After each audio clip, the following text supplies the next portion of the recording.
Okay, welcome everybody to this December 18, 2023 meeting of the Select Board. Could you please join me in a Pledge of Allegiance?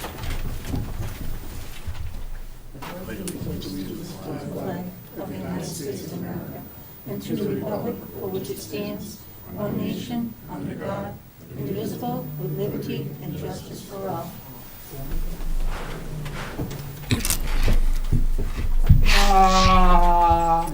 Thank you. Okay, first on the agenda is public service announcements. Virginia, you want to take care of those? So first up, the Board of Health is providing an opportunity on December 19th to learn hands-only CPR and opioid overdose response, including administering Narcan. The sessions will be held at the Chelmsford Library in the main branch at the McCarthy Meeting Room from 6 to 8 p.m. every 15 minutes. Walk-ins are welcome, and this is open to all ages. Next up, we have a notice for the Town of Chelmsford Spring 2024 Annual Town Meeting. The Town of Chelmsford will convene the 2024 Spring Town Meeting on Monday, April 29th, 2024. Articles to be included on the warrant must be submitted to the office of the Town Manager at 50 Billerica Road prior to 4 p.m. on Tuesday, January 2nd, 2024. Petitioned articles must carry the signatures of at least 10 voters. For more information, please contact the Town Manager's office at 978-250-5202. And last, from the Lowell Regional Transit Authority, the LRTA has designated the entire month of December as Tri-Transit Month and Ride for Free. So you can ride for free on all LRTA buses and Roadrunner vehicles. Please try public transit and experience the benefits of public transportation. You can find more information at www.lrta.com. Okay, thank you.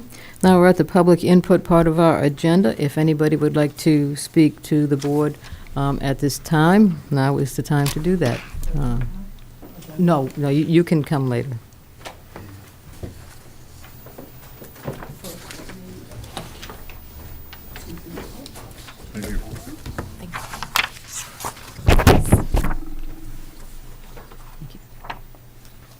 Thank you. Thank you.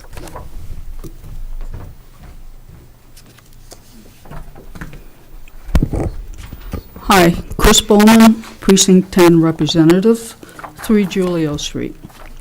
I just gave out a document with the first page as executive summary with details and back for each major point made. So I would just like to go over the executive summary, okay? Sure. And if you have any questions, either now or later, just let me know. And where possible, just to let you know, in the discussion where the details are, I put in the web addresses. So if you want to look up something specifically for yourself, you can do that without trying to hunt for it, okay? All right, so I'm here to discuss new information regarding MBTA zoning, which is on the agenda as a discussion item for tonight. There is new information regarding the MBTA zoning controversy, in particular the interpretation of subsection B as an opt-out clause. And this is in the what's termed the MBTA zoning statute at MGL Chapter 40A, Section 3A. So I'm looking at 3 specific aspects regarding this interpretation, although there are many, many, many different issues regarding the statute. So the first question is, who has the jurisdiction for interpreting language of laws and statutes? Only the courts can interpret statutes and the law according to their specific language and their meaning. Non-court entities have no jurisdiction in this arena. However, there is guidance in the Mass General Laws, Chapter 4, on statutes, Section 6, rules for construction of statutes, and specifically subsection 3, which requires that statutes be constructed using plain language. This means that statutes must be constructed and therefore read using plain language. So the next question then, has the court, or any court in Massachusetts, has that jurisdiction been exercised in any way? And the answer is yes. A court opinion for interpreting the language of Section 3A, subsection B, was given in a memorandum of decision by the Worcester Superior Court in the case of Central Massachusetts Housing Authority versus the Town of Holden, which is dated December 1st. And that, specifically, that subsection B is an opt-out clause with forfeiture of state funding per that subsection B. And this includes the Housing Choice Initiative, Local Capital Projects Fund, and the Mass Works Infrastructure Program, which is found in Mass General Laws, Chapter 23A, Section 63. In part, the court's opinion states, however, the court notes that it appears that the defendants are arguably correct that Section 3A contained an enforcement mechanism consequence in that if an MBTA community fails to create a plan and comply with subsection A, that MBTA community loses its access to the funding set forth in subsection B. The first part of that is in the discussion and just says pretty much that because the court found that the plaintiff had a lack of standing, it need not go further, but it did. So that shows that it was important for the court to give its opinion on this issue. So question 3, what are the potential subsection B state funding under the Housing Choice Local Capital Projects Fund and the Mass Works programs for Chelmsford versus MBTA zoning impact cost?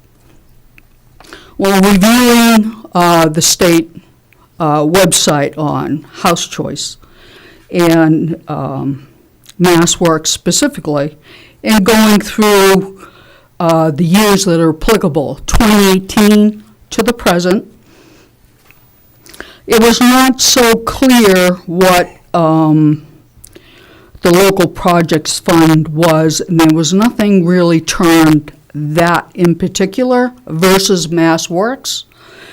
So this is Housing Choice and Mass Works costs in particular. Oh, funds received, sorry.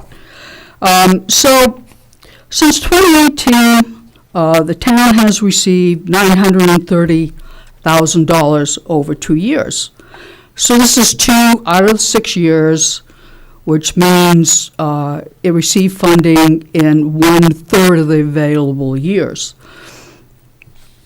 And so this averages out to $465,000 per year of those 2 years.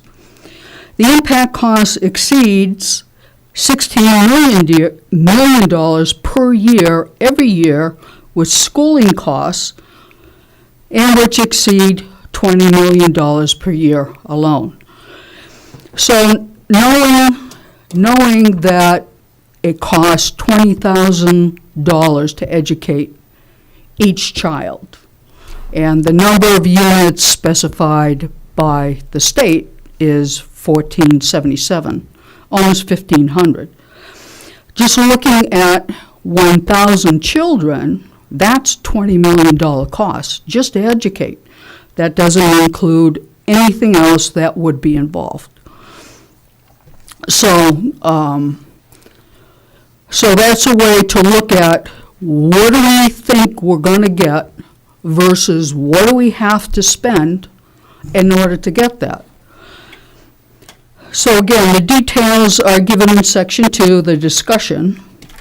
Thus, even assuming a potential of $1 million to $2 million per year for the town in state funding, although there is no guarantee of any funding in any given year, or the largest regional funding of $4.25 million, which went to Littleton this year, versus the impact costs of well over $16 million per year for MBTA zoning. The impact costs are too great a burden for the town and is fiscally unreasonable. Simply, potentially receiving even $4.25 million by expending $16 million every year makes no sense.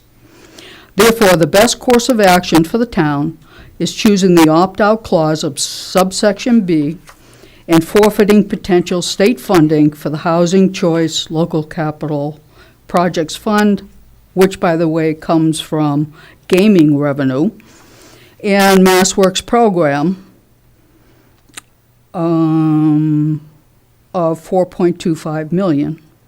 Again, the greatest local regional funding, or less in any given year, with no guarantee, again, of funding year to year, in order to revert unreasonable expenditures to the town of greater than $16 million a year. MBTA zoning is unfeasible for the town. Do you have any questions I'm sure at we're this fine. time? I'm sure we're fine right now. Thanks. Okay. Thanks, Chris. Well, thank you very much. Okay. Thank you. Anyone else? Brian Latina, Precinct 9, Town Meeting Rep, 15 Jesse Road. I just wanted to expand a little bit on that. There was a lot in there to kind of digest. Most important to me, I went to the planning board, and based on the December 1st decision by the court in Worcester, the MBTA Communities Act does not appear by the court, the way the court had mentioned it in that little statement that Chris had read, that the court agreed with our planning board, some of the discussions with our developer's assistant that works for the town, with our town lawyer, and he has a letter dated December 12th that says he doesn't believe that this petition that you'll see later this evening, I believe you have an agenda item on it, that we should consider supporting that, because it would give the town the misimpression that we have an option for noncompliance. The court ruled that the town of Holden can not comply. It means that they won't get the funding from that mass housing in the MassWorks program. So very importantly to me was a comment after we left the open session on the planning board. And one of the planning board members, I think he was sitting as chair at the time, said, because the word is shall in the legislation that was done during COVID, so we couldn't really have communication at that time in person, that you have no choice. Town meeting must vote, and if you don't vote, you're in noncompliance. It's legislation that the state is forcing us to change our zoning, and town meeting must vote on this. I'm sorry, that's not how zoning works. Local communities decide on zoning. We know what's on our streets, and we know how many kids are in our program. We know if our sewer doesn't work. We know if we have no water left to water our lawns in the summertime. That's a local community topic, zoning.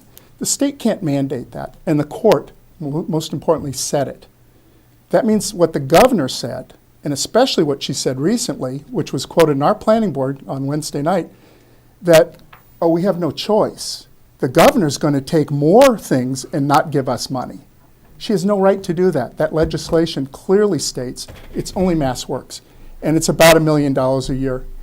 We had the NIMCOG regional authority had some meetings in support, and they came and consulted with the planning board and picked out places in our town, I suppose with the planning board's assistance. I don't know that any town meeting members were involved, but they helped try to find places in town, and they picked 3 or 4 different locations. The old Radisson Hotel as an example.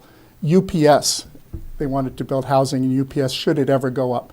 I suppose that was designed around the fact that we hoped that UPS would never go away. We'd lose 1,000 employees and a huge tax benefit there if we traded the UPS facility for a housing project. The last thing we want to do is encourage a housing project where we have industry. And I'm telling you, I moved 46 warehouses in the last 10 years. And I can tell you, bottom line matters. And when these logistics companies look and they say, I can make more money selling my property to a housing project that gives that developer by right, you don't have to get a special permit, by right they can build a 5-story building there, they may very well do it.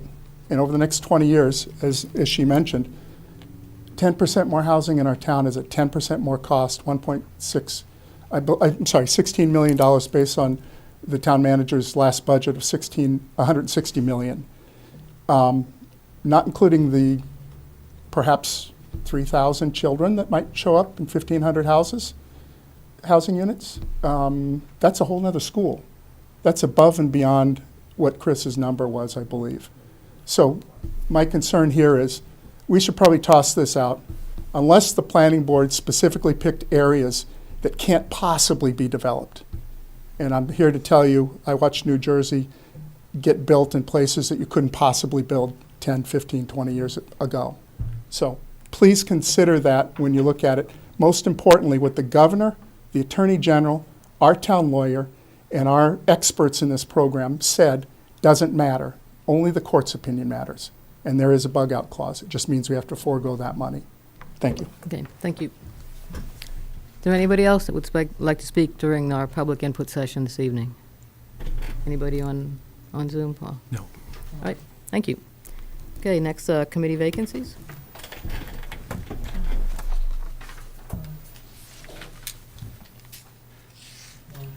Okay, the current committee vacancies include the Bicycle and Pedestrian Advisory Committee has one 3-year term open. The Board of Appeals has an associate member position open for a 1-year term. The Commission on Disabilities has 2 unexpired 3-year terms, 1 unexpired 3-year term, and 1 3-year term open. The Community Action Program Committee has 1 unexpired term available. The Council on Aging Board has 2 vacancies. The Cultural Council has 2 vacancies. The Holiday Decorating Committee has 1 unexpired 1-year term available. The Parade Committee welcomes all applicants for 1-year terms. The Roberts Field Advisory Committee has 2 unexpired 3-year terms available, and the Tree Committee has 1 vacancy. If you are interested in serving on the town board or committee, you can complete an online application available on the town website, or for more information, you can contact the town manager's office at 978-250-5202 or email tmoffice@chelmsfordma.gov. Thank you. Okay, next on our agenda, we have scheduled a National Grid discussion regarding double poles. There's nobody from No, National Grid? because of this emergency. Right, yeah, I kind of expected that. We'll give them a pass this time. So, and based on the reports they gave us, it didn't look like there was a lot of activity in the past month anyway, so. We will move on to reports and presentations. First up is Matthew Hunt from Clifton Larson Allen with our audit report. Yeah, Mr. Hunt is presenting tonight remotely by Zoom. Town Accountant Darlene Luce here and Finance Director John Souza are in the audience. So, Matt, turn it over to you. All right, thank you very much. Thank you for having me here tonight to discuss the FY23 audit. And I don't know if, there we go, we got the slides up there. If you want to move forward to, I think, the first slide after the cover, talk to you about what we're going to address here tonight. So if we look at, we'll wait for the slide to come here. So we'll do an overall executive summary of the audit, hit on the key points of the audit, the opinions that we've issued, etc.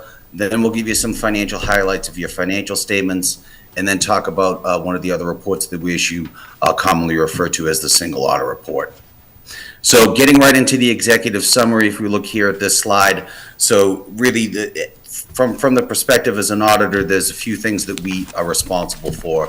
There's a few opinions that we have to issue, and then there's also some other reports that we have to issue where we don't provide an opinion per se, but we do offer up whether you've complied with regulations, et cetera. So just sort of going through it and going through all the key points that we have to do as your town's audit firm, starting with your financial statements. We have to offer an opinion on your financial statements based on our audit. Are your financial statements stated properly? That opinion is unmodified. That is the best opinion that's available in an audit.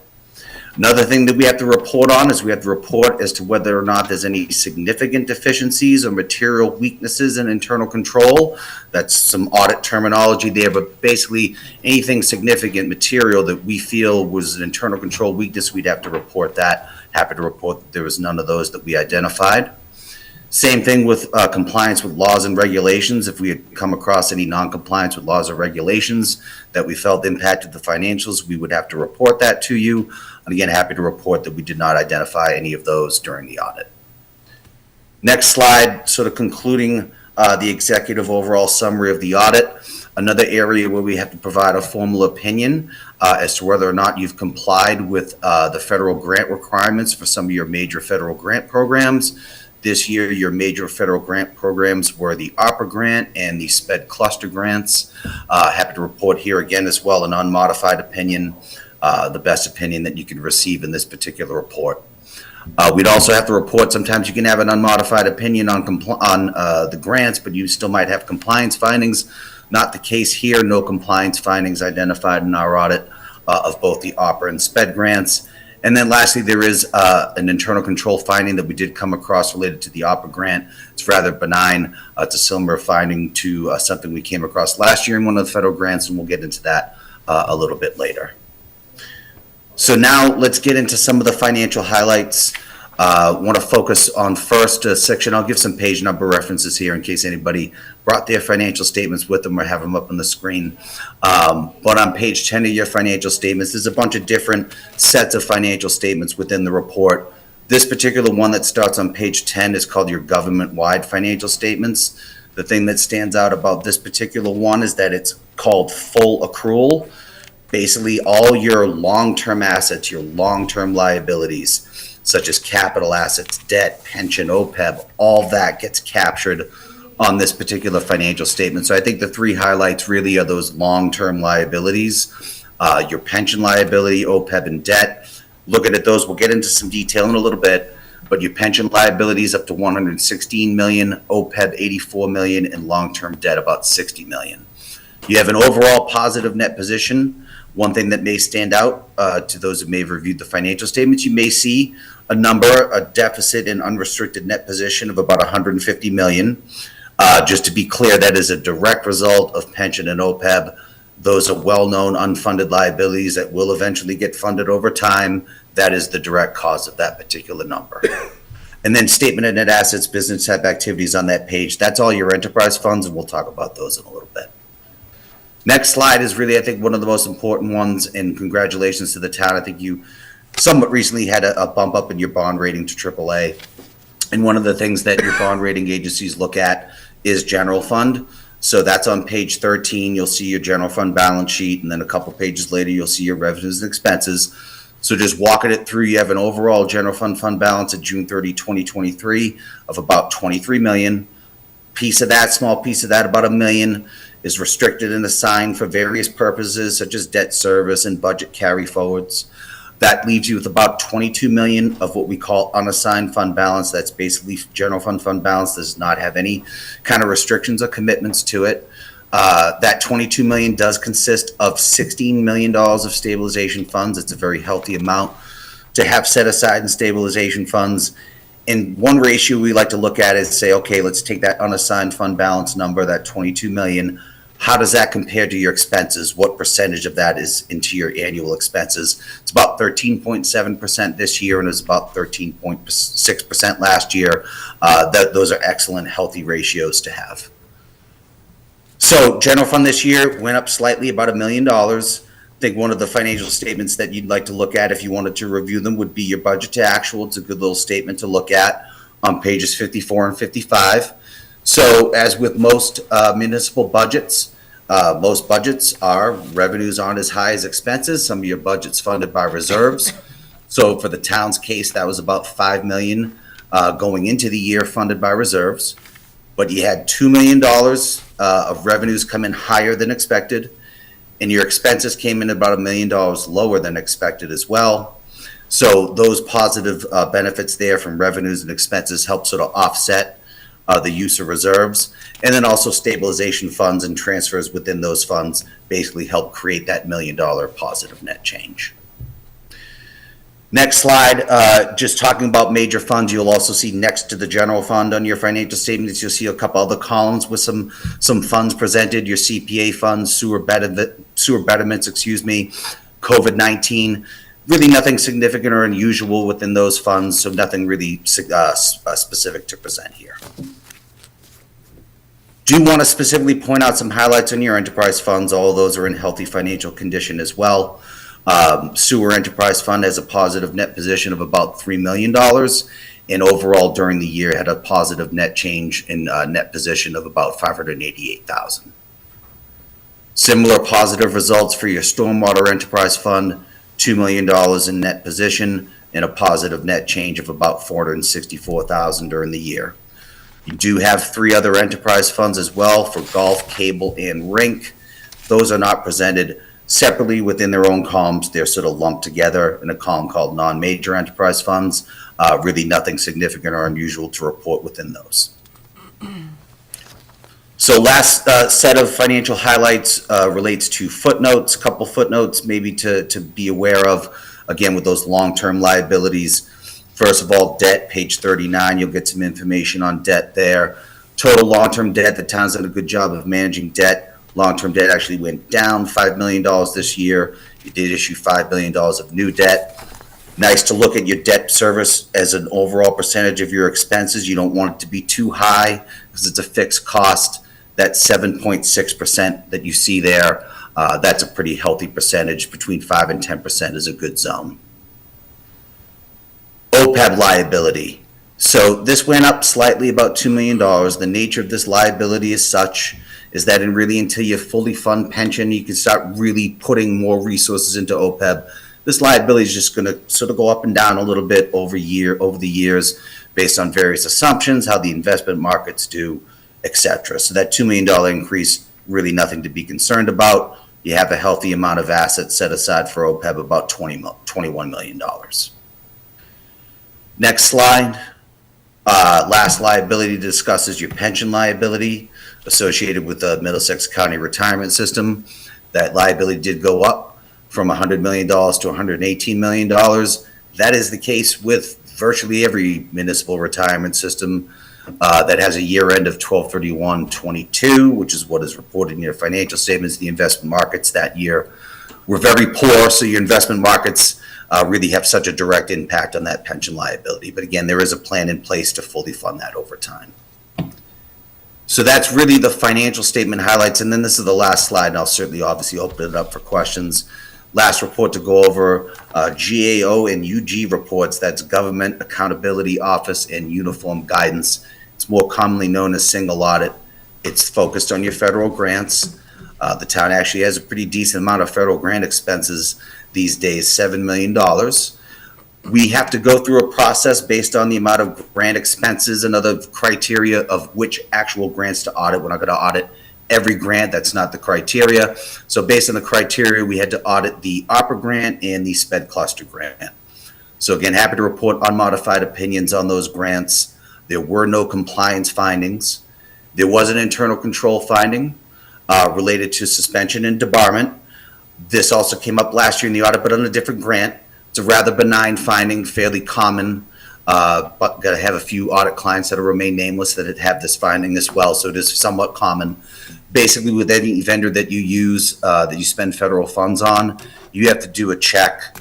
There's a website that you can do it on. You can also add it to your contracts, which, by the way, the town has already, I think, added this to their process for contracts. You can have it certification from your vendor saying we are not suspended or debarred from receiving federal funds. So it's an easy fix and a fairly benign finding. So that's really the run through.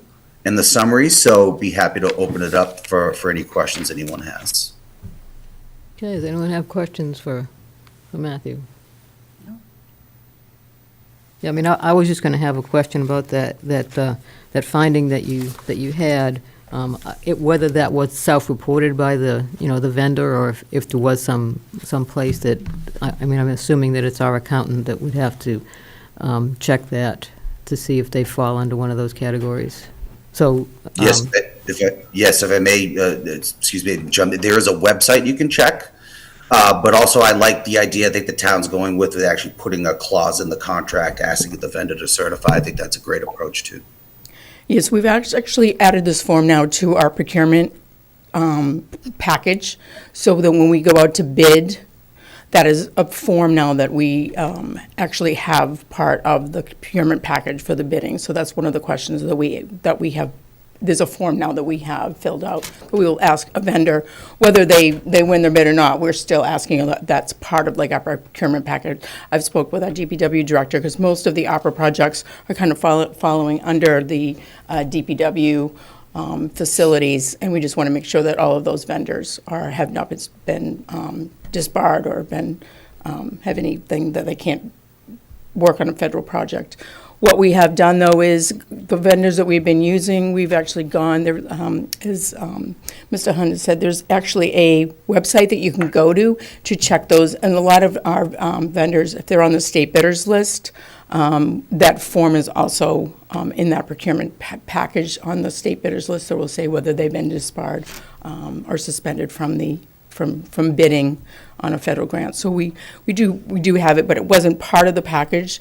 When the auditors were doing the procurement testing, they want to see that form as part of all of the bidding and procurement information that we have, and we just didn't have that. So we do now, though, going Okay. forward. Now you just said that on the state, if they're on the state bidder list, it says there whether they meet one of these. That's one of the forms that's in that package, and those you can go and you can actually it's in the federal. There's a federal website that you can go on and look up vendors on this federal website that has that information also. Whether they've been, you can actually put in the information if they have been disbarred or suspended from any federal grants. They will come up under that federal website.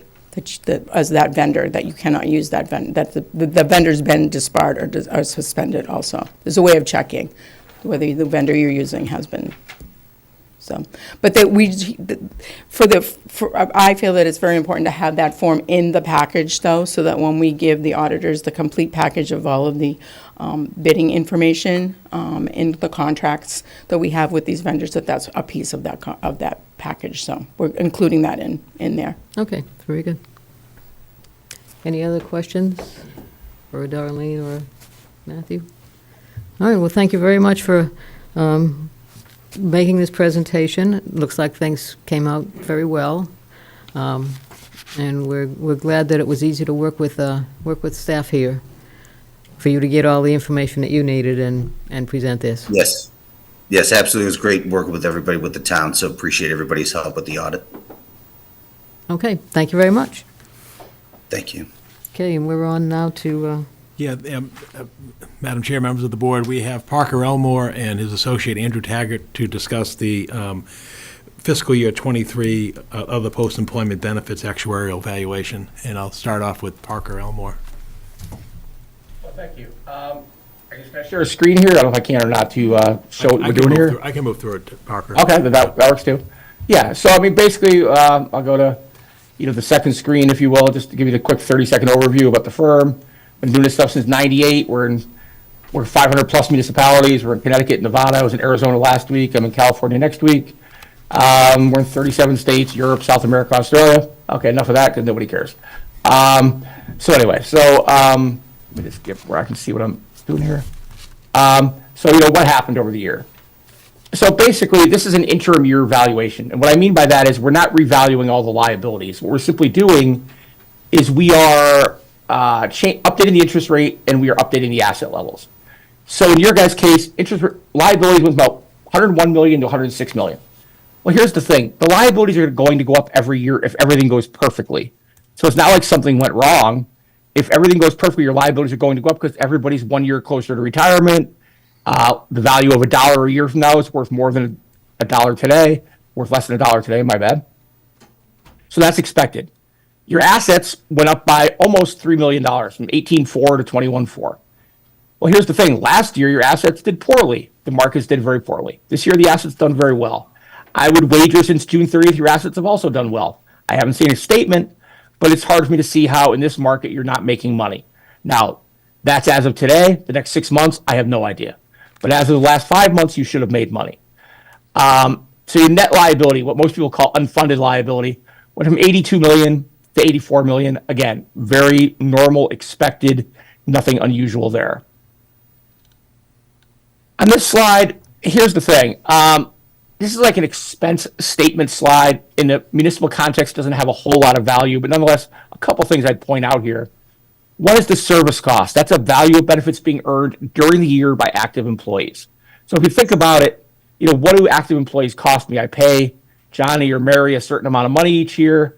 Well, guess what? They also are accruing benefits payable in retirement in the form of medical benefits. That's service cost. So they're earning that every year. In the ballpark, about $2,500 per year per employee. So you're paying somebody $50,000 a year in cash. They're also getting about another $2,500 a year ballpark in medical benefits that will be payable in retirement. The employer share of costs, this is for retirees only. So the key element I would tell you on this slide is also this thing called implicit cost. And we just put this in our newsletter, I want to say last week or the week before, but it's complicated and it's difficult to explain, but I would put it to you in these terms.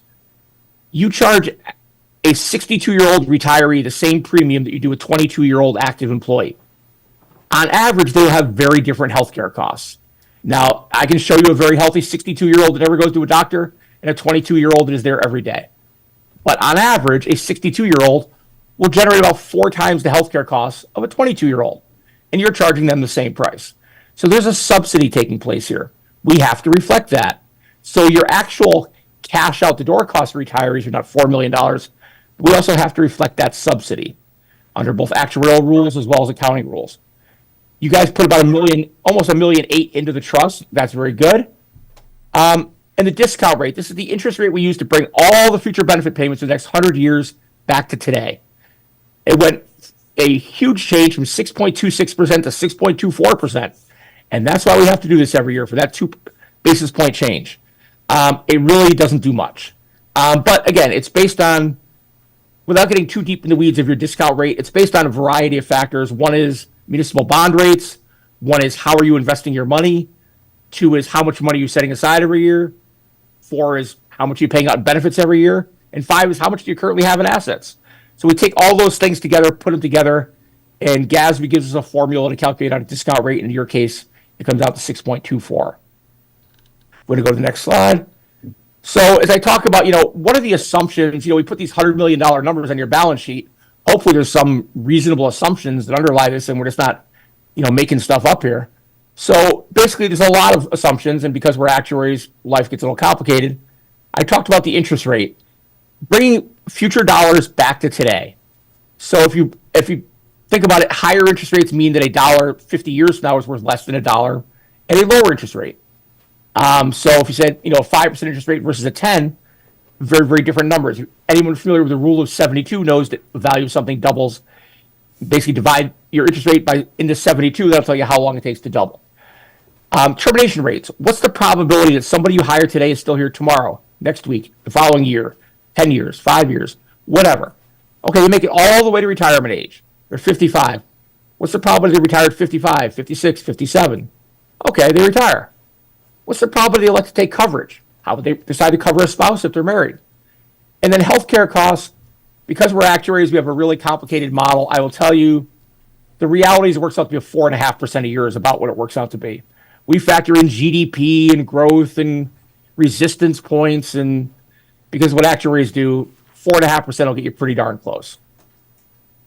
So what are the next slide is, what are these benefits, by the way? Well, we got medical, we got dental, we got $5,000 of group term life. Here's the reality. Medical is where 98 cents of all the dollars go. That's what the benefit is.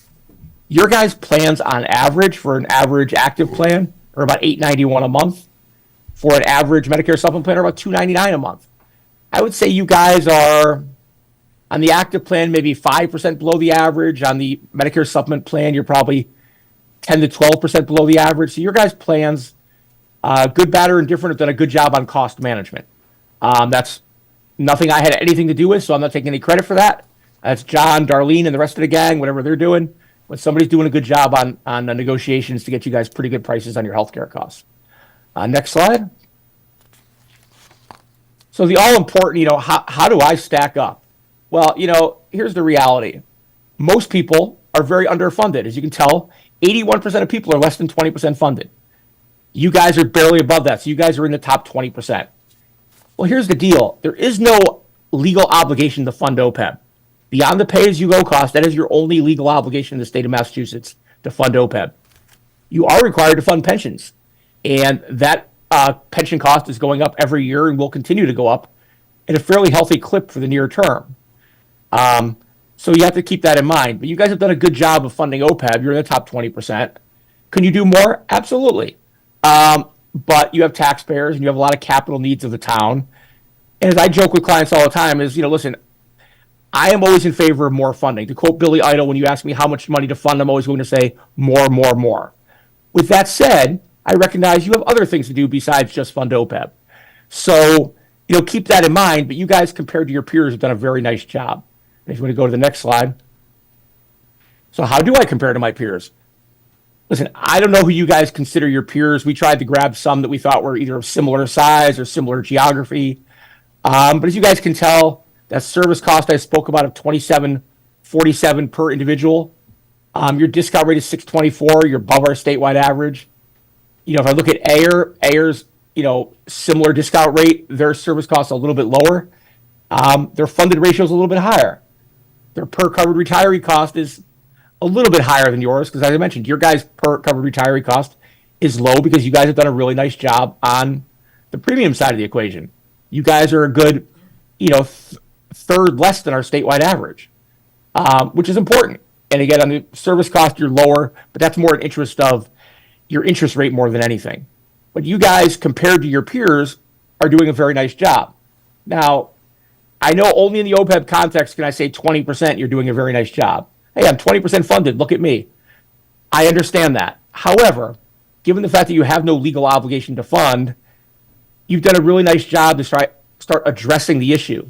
And obviously, I don't speak for the rating agencies, and I'm not a municipal bond guy, so what I say doesn't really matter. But I would tell you that the folks I talk to at the rating agencies, what they want to see is that you see the problem and that you're addressing the problem.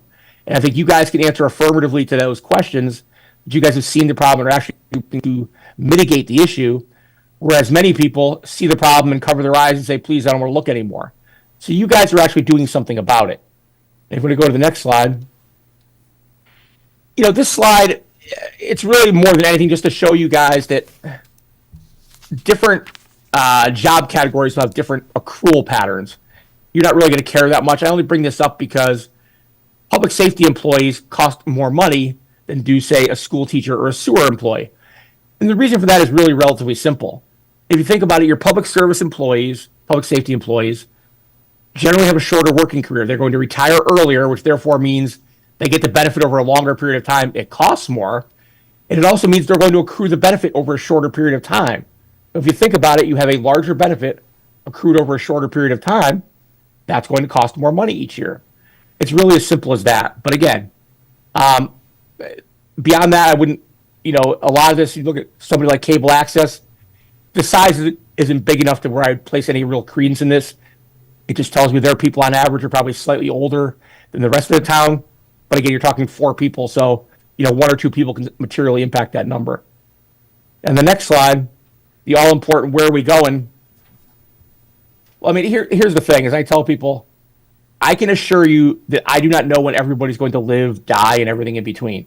So take forecasts of 40 and 50 years out with a grain of salt. I would tell you take forecasts of 5 years out with a grain of salt. With that said, you guys, as of right now, are fully funded in about 2050 under your current funding policy. Now, that doesn't sound like much, but again, most of your peers are barely getting started. So if you can be fully funded on the pension side by 2030, 2038 and be fully funded in OPEB by 2050, you've retired the twin dragons on your balance sheet. Those are the two biggest items on pretty much every municipal balance sheet. So, I mean, it's easy for people like me to sit here and say, oh, look at you, they're only 20% funded. It's a heck of a lot better than 0% funded. And you're showing a pathway here to where, yeah, you're making progress, slow and steady. In 15 years, you're at 50, then 70, then 90, then 103. So you're making good progress. And here's the thing. When you get to around 2050, you start taking money out. So you see here this 6992 in 2052. No longer is money going in the trust. That's money coming out of the trust each year. So you guys are getting, basically a refund every year from the trust. So that's where the payoff is. And I recognize you go, well, I don't care about a payoff 30 years from now. I'm not going to be doing this job. You may not be. I don't know. Who knows? But here's the reality. You're giving significant financial flexibility to the town in the future years. And the one thing I show people is on the far right-hand side, we take these numbers and put them into present value terms. I think if you look on the left and you see a liability going from 106 million to 378, you throw up your hands and say, why even try? But if you look at the liabilities in today's dollars, the second column from the left, from the right, you go from 106 million down to 103, back to 105. It's going to be 115 million 40 years from now. So what that's telling you is over the next 40 years in today's dollars, your liabilities are going up by less than 10%. And yes, the pay-as-you-go costs can go from 4 million in today's dollars to 5.5, so it's going to go up by, about almost 40% over 40 years. But remember, at that point, the money's coming out of the trust. It's not coming out of the general fund. So again, you guys have done a really nice job of, making the start. I recognize it's no fun. I recognize I'm sure there's a lot of pressure to go, why are we putting money in here? We have no legal obligation to do so. I get all that. And people like me are always going to tell you to put in more. With that said, again, I think you guys have done a really nice job, and it's a matter of, I know it's hard. My only thing is I always ask that OPEB get a seat at the table when capital dollars are being doled out. We shouldn't be the only people thought about. I mean, as I tell clients, if you have a extremely well-funded OPEB plan, but you can't get the school buses to pick up the kids on time, maybe OPEB isn't your problem. So we need to, service the town as a whole, but we also need to look at the long-term financial future of the town as well. And part of that is really addressing this liability because it is a huge number and it will swallow you up if you don't address it. So I think it's great that you guys have been working on this. And that's all I got. Questions, comments, concerns? Anybody have any questions for Parker? Well, we like hearing all the positivity that you bring to this report. I appreciate what you're saying about us taking action on it. It would be nice if the state overall would take some action, as I'm sure you hear that probably from everybody in I hear that Massachusetts. occasionally. And you don't have any, do you have any insight on that, anything that might be coming? No, if anything, I would tell you, here's the state doesn't have the money. That's, there's just no way for the state to take this on. Now, you could argue, could the feds somehow take this on? If, keeping politics aside, if you believe at some point in time there's going to be some kind of a national healthcare system where the feds are going to come in and take everything over, if that were to happen, then yes, it would take this liability off your plate, and this, $20 million in your trust fund would become your guys to redeploy and do something else with. That's great. I don't have any forecasts about what the federal government's going to do on the healthcare side. My main forecast will be it's going to change. What that change is going to be, I really don't know, because they keep trying a lot of different things. And, as you all know, as I tell us to clients all the time about Social Security, the government knows how to fix Social Security. It's not a secret. We've known the problem since 1995, and we haven't done a thing about it. The only thing that drives federal government action is deadlines and crisis. And I don't mean this to be a political statement. This is more of a reality. In 2032, we're going to look up and go, oh, Social Security's going broke. What are we going to do? And then something will happen. Before then, I would definitely take the under about them doing anything on it. And I would tell you it's the same thing on the healthcare side and Medicare side. Until there is a quote-unquote crisis, the feds are not going to do anything. At least that's been, my experience having done this stuff now for 35 plus years. Crisis is the only thing that makes them do anything. And that's, as close as I want to get to the politics of that situation. Okay, appreciate that. We won't dwell any deeper on that. So thank you very much for the presentation and for joining us this evening. And we'll let you go now. Well, thank you very much. I appreciate the time. Hey, thank you.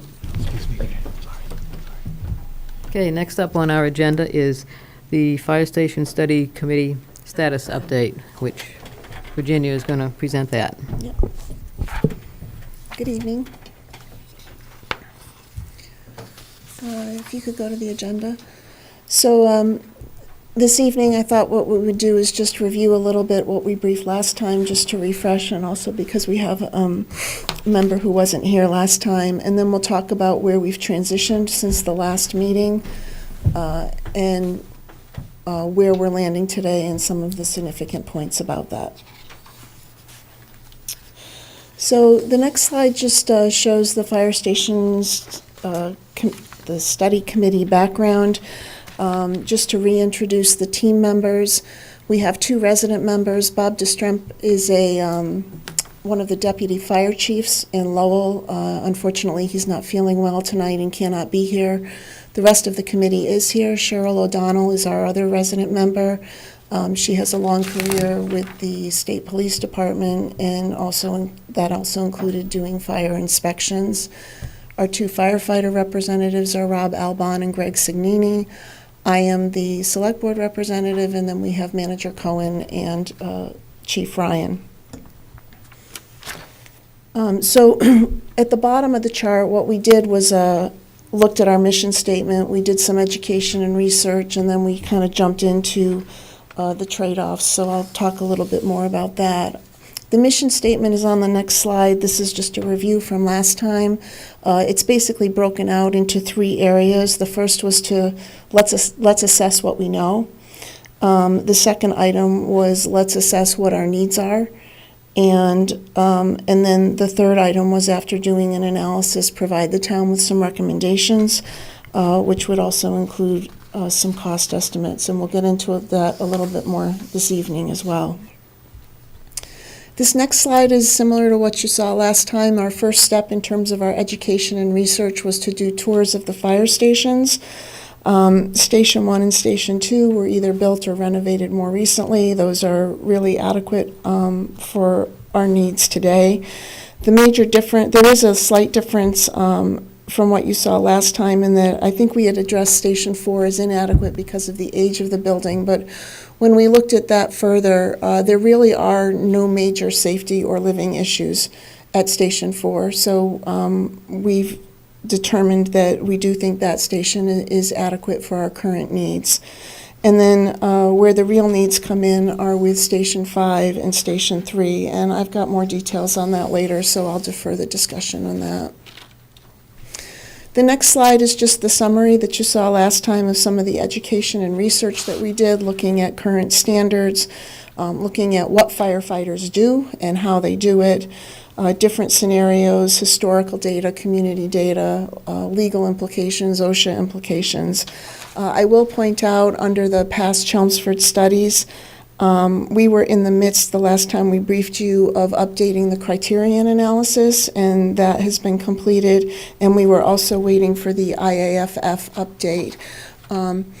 I didn't include that in the appendix. If you want them, you're certainly welcome to see those analyses. The IAFF is actually an interactive tool, and we can provide you the web link if you want to see that, but the end result of them is incorporated into this brief. So this is the approach we took. We identified at the bottom of the chart what are the critical success factors that we need to consider for a modern fire department and the community's current needs. And at the top of the chart, we looked at, okay, what's the ideal future state? And that's really governed by national standards. The reality is that it's really not fiscally pragmatic for us or really any of our surrounding communities to meet that ideal future state. So we said, okay, what would be a reasonable compromise? And basically, from where we are today to what some of those compromised future state positions are, what are the actions that we need to take in order to fill those gaps? The next slide is just the review of the 5 critical success factors. So we looked at the station conditions, which we'll talk about in a little bit. We looked at staffing and firefighter safety, not only the number of firefighter per apparatus, but what is the overall shift strength and what's the span of control that we have in terms of officers on scene and per shift. the current apparatus, how is it used and how is it deployed, what is the cost to maintain it, what's the cost to replace it, and then from a public safety standpoint, what are the response times when we do get a call. And then the last piece is we took a closer look at the investment and the corresponding colors of money. So this next slide, and going forward, is new from the last time we briefed you. This slide shows comparisons for 12 towns in the area, and this is data that Chief Ryan had collected. And what you'll note on the town is by population, Chelmsford is the 4th highest. By response calls in 2021, we're the 3rd highest on the list. And then in terms of our firefighters per 1,000 people in the population, we're the 2nd lowest. If you go to the next slide, we also took a look at how our fire stations and staffing have evolved over time, and how our calls within the town have evolved over time. So across the yellow box on the top, you see the U.S. Census Bureau data from 1920 to 2020. And then overlaid underneath that is approximately when each of the fire stations was built, rebuilt, or renovated. And so Station 5 in 1966, at the beginning of that decade, our population was about 41% of what it is today. Station 3 in 1970, our population was 86.3% of what it is today. And then Chief Ryan helped us look at what is the response and call data over the last 2 decades. So in the chart in the lower left side of the chart, you see 2002, 2012, and 2022. Not only the number of overall response calls, but the number of medical calls. So in 2002, 43% of our calls were medical. That rose to 50% a decade later and to 64.2% last year. And then we also took a look at what are the increases by decade. So between 2002 and 2012, we had a 27% increase overall and a 51% increase on medical. You can see the next decade was 3% and 30% overall in medical. And then over the course of the 20 years, the number of calls we've had in town increased by 31%, and over 96% of those were medical. We also took a look at what does our staffing look like over time, and basically you can see at the bottom of that slide the personnel per shift today is basically about the same as it was 25 years ago. Our staffing of the shifts within the department is really dependent on filling overtime and forced overtime shifts.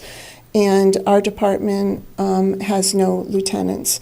There is an appendix, Appendix B, that shows more detailed data in other communities, including the number of officers that they have. And then if you look over on the right side, we started thinking, at least qualitatively, about other factors in the future that are going to affect our ability to respond safely with our firefighters and respond to the public. We have a number of group homes and senior housing, and in fact, the increase in that is part of what's driven the increase in medical calls.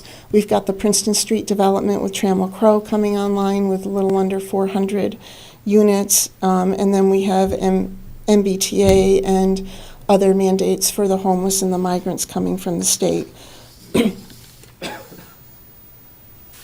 So the next slide shows where we left off with the select board last time. If you recall, we thought we were looking at a 3-station configuration, and we wanted to get the response time analysis data back from Criterion and from the IAFF.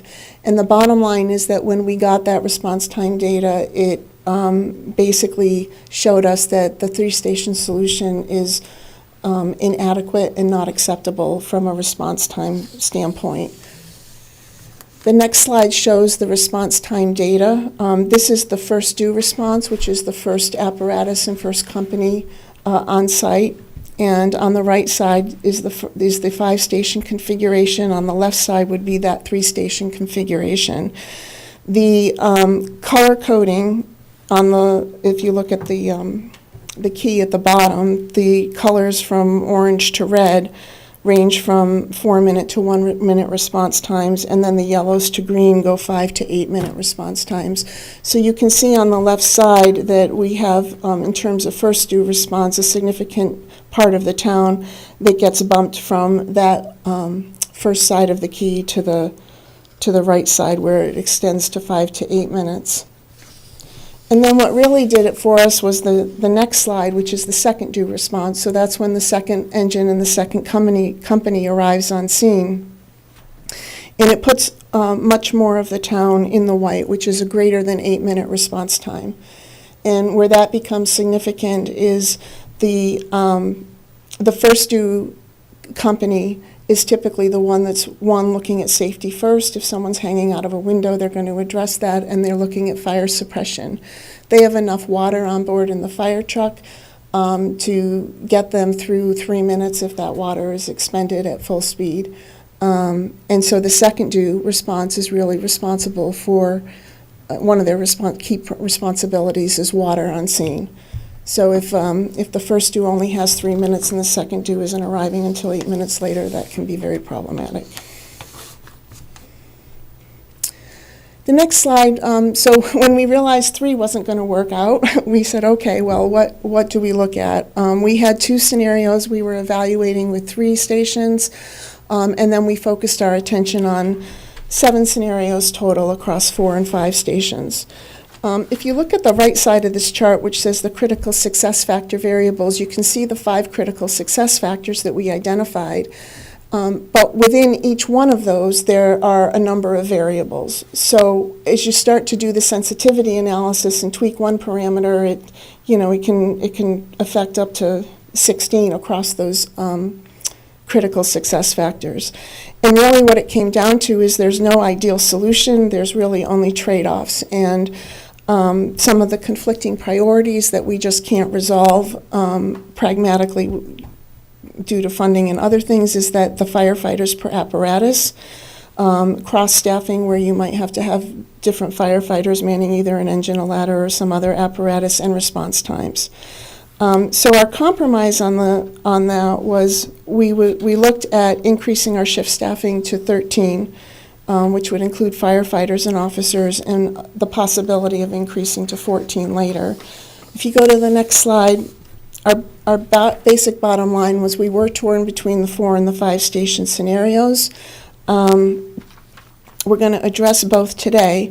Both scenarios require a rebuild or a renovation of stations 5 and 3, and we were inclined to hold at the 5 station because that gives you flexibility to operate in a 4 station scenario temporarily or long-term if needed.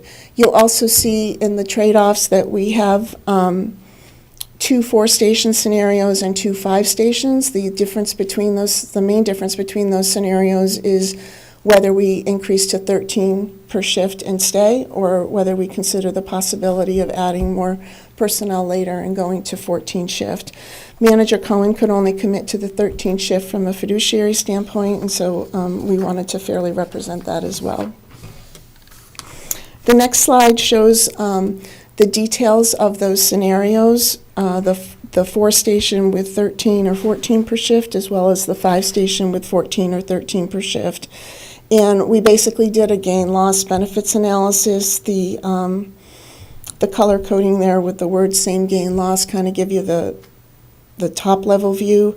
As I said, the main difference is the level of staffing, and then on the 4-station scenario, there's another difference between the 13 and the 14 per shift in that in line A1, engine 4 would be eliminated, and in line B1, we would maintain that engine in that company and move them to station 1. There's a couple of slides that give this in kind of a text format, so I thought I would jump to that. In the 4-station scenario, you can see the outlay there of where the firefighters and the officers would be. This gives us an improved shift strength. All stations would be staffed with 3 or more people, and we would have an officer at all stations. The The response times were a gain and a loss and a same on the previous chart, because if you look at this slide, 20% of the calls that are in Stations 4 district are currently best addressed by Station 4 and Engine 4.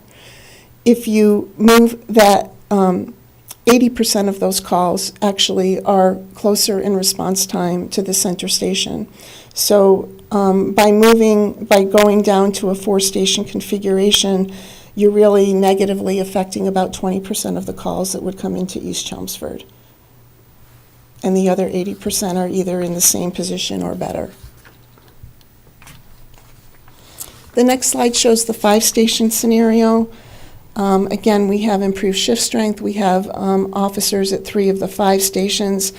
We still have to do some cross-staffing at the center station, and there are 2 stations that are equipped with only 2 firefighters. As we went through the details of different operational scenarios, this was a compromise that the firefighters felt they could accept. And then, as I said, it maintains the flexibility of going to operating in a 4-station scenario if needed at the fire chief's discretion. So the next slide just shows you the first due response for 4-station versus 5-station, where you see on the left side of the chart where that the yellow and the green area is for East Chelmsford. That's where the 20% of the calls that would be most negatively affected would be located. So now I'm going to get a little bit into the fire station conditions. We'll address Station 5 first because that's really the most dire need. Station 5 is a concern as a whole because of its size. It also houses a boat because of its proximity to Hart Pond, and would mean that we need to extend or resize the size of the garage or the bay. If you look at the next slide, the footprint on which the station is built is very small in terms of the plot size. It looks like there may be room to go out back a little bit more, but regardless of how we do this, it's likely that we would need special permits to construct a new station at Station 5 because of the proximity to the abutter lots.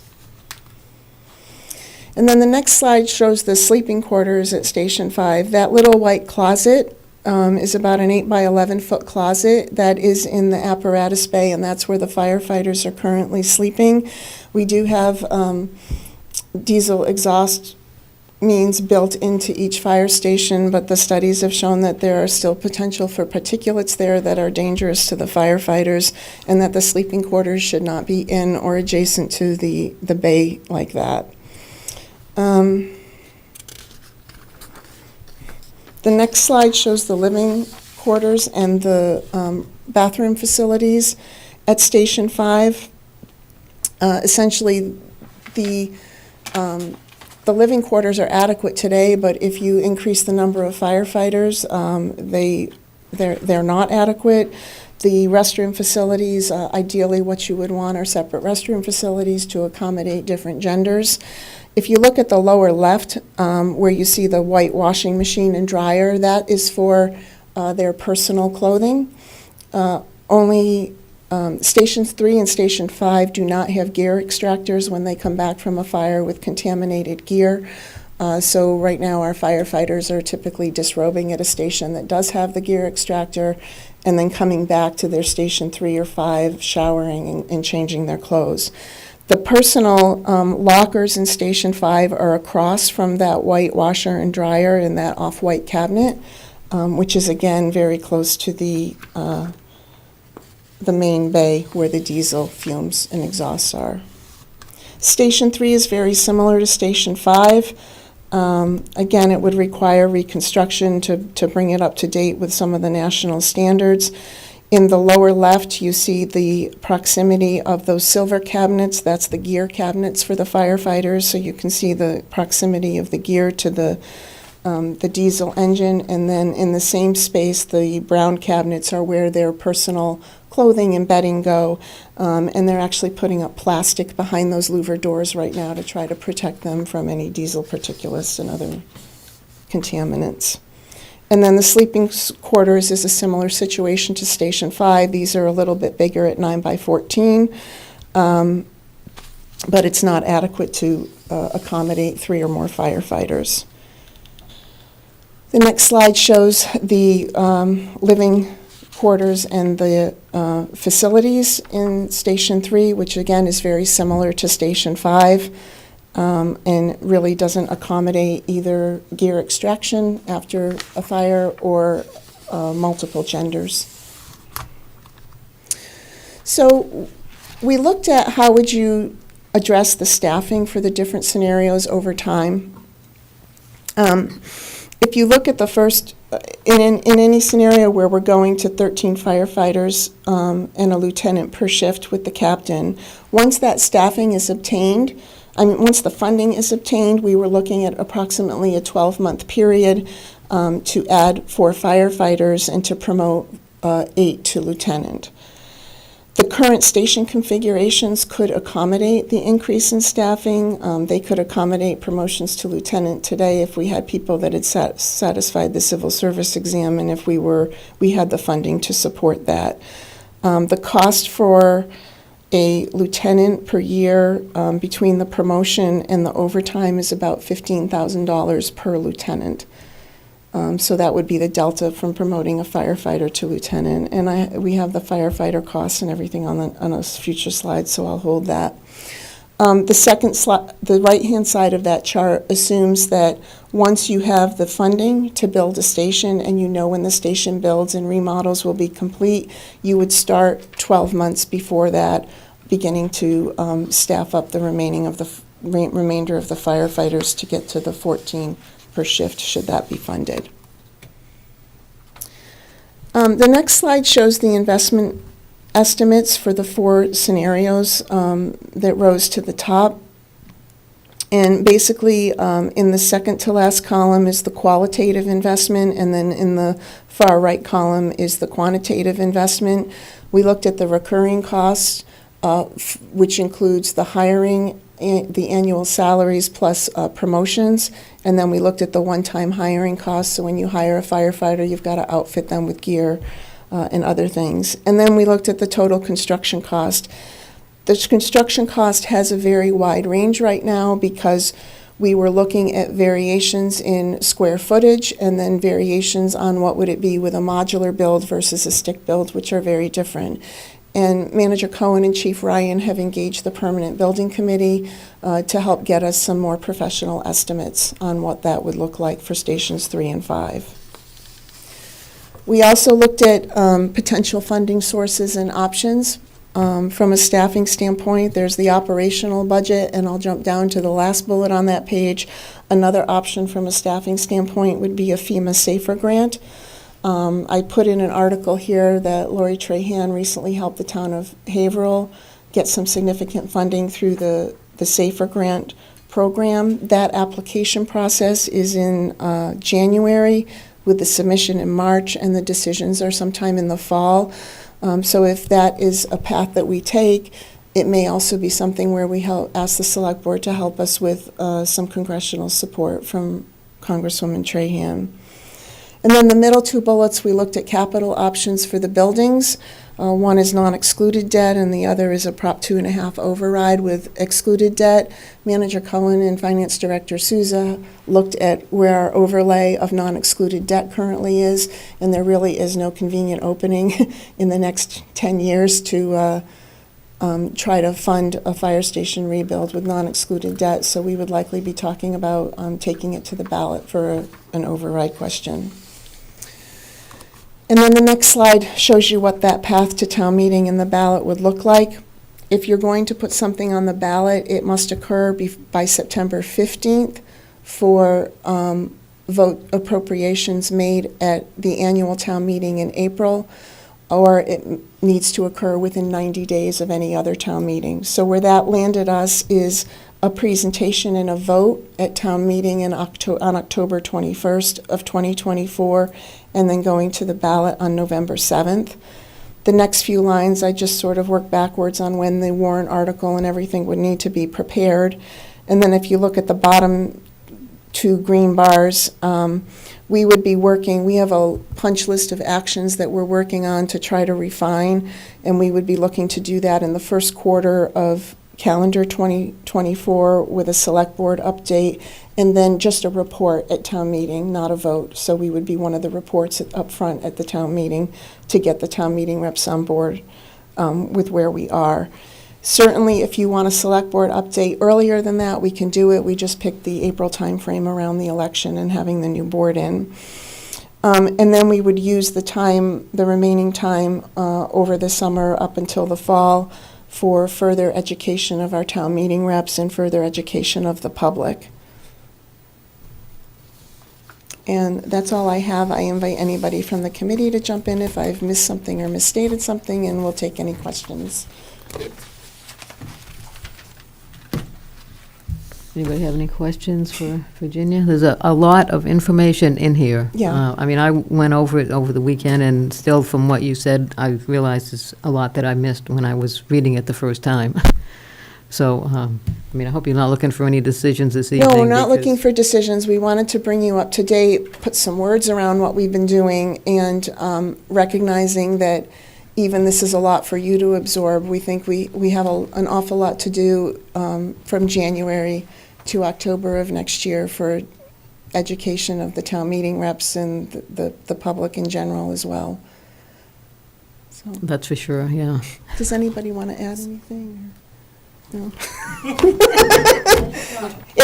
And I just want to say, so I was lucky enough to be voted chair for this committee, but I just want to say, we've had our forming and our storming, and this has been such a complex issue to tackle, and I really appreciate all the different perspectives that have been brought to the table, and I know there's still a lot of very hard work to come. Erin, I think Erin had a question. Yes, so just from a procedural perspective, what will be presented at town meeting? It will just be whatever option we determine here in the select board, or will we give town meeting? We're not determining an option here. I'd love your feedback if you have a preferred option. We're still leaning towards the 5 because it gives you the flexibility for the 4, and both of those options are going to require renovation and rebuild of stations 3 and 5. So how do we determine what will be presented at town meeting? Who makes that I think final that, decision? we can come back to you before town meeting and tell you what we're planning to present, but I think part of it is our punch list of action items and things that we need to do starting in January to kind of refine and hone in where we are and what the recommendations are. Okay. Now, did you mean the spring town meeting? Because you're going to make a presentation at spring, you said, and Right. then the final one in October. Correct.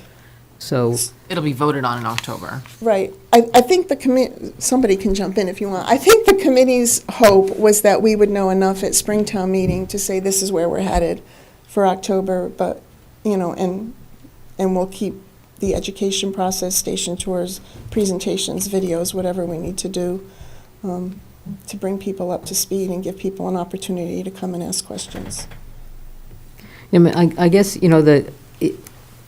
it seems like a long time away, October town meeting, but it really isn't. And then, once you get to it, it seems like there is a compressed time frame there. You come to town meeting, and they have to vote whether to go forward, and then, 2 weeks later, it might be on a ballot. Yeah, so we'll be doing town meeting rep and public education in parallel. Okay.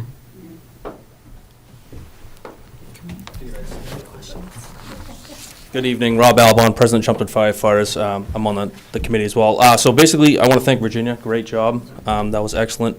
The timeline and what we're looking for, there's, like you noticed, there's a lot of information. And there's still some debate going on within the committee of what kind of we want to push forward to town meeting in April.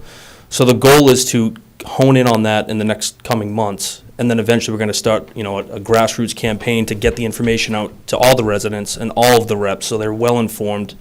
And we'll have an official presentation for the spring town meeting, and then by fall town meeting, hopefully everyone's made up their mind with all the information that has been provided, and they can make a decision in fall town meeting.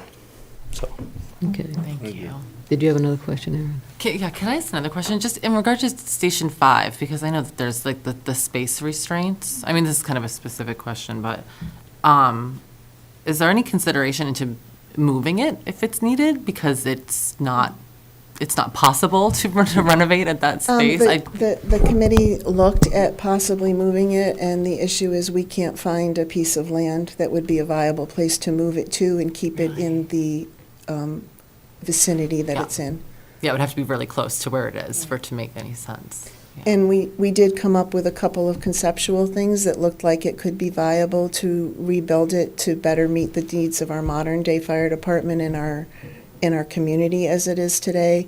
Again, special permits would be needed, and this is part of what we've asked the Permanent Building Committee to help us work through. Okay. Thank you. Yep. Yeah, I know Thank you you. guys, you meet very frequently, I've noticed. What is it, at least twice a month? So I right? counted on one of those slides. We've Yeah. met 55 times in the last 2 years. That'll work. It's, in the summer it's slower, but it averages to every other week. But sometimes it's at a faster clip than that. So, Well, all right, thank you very much. Thank you.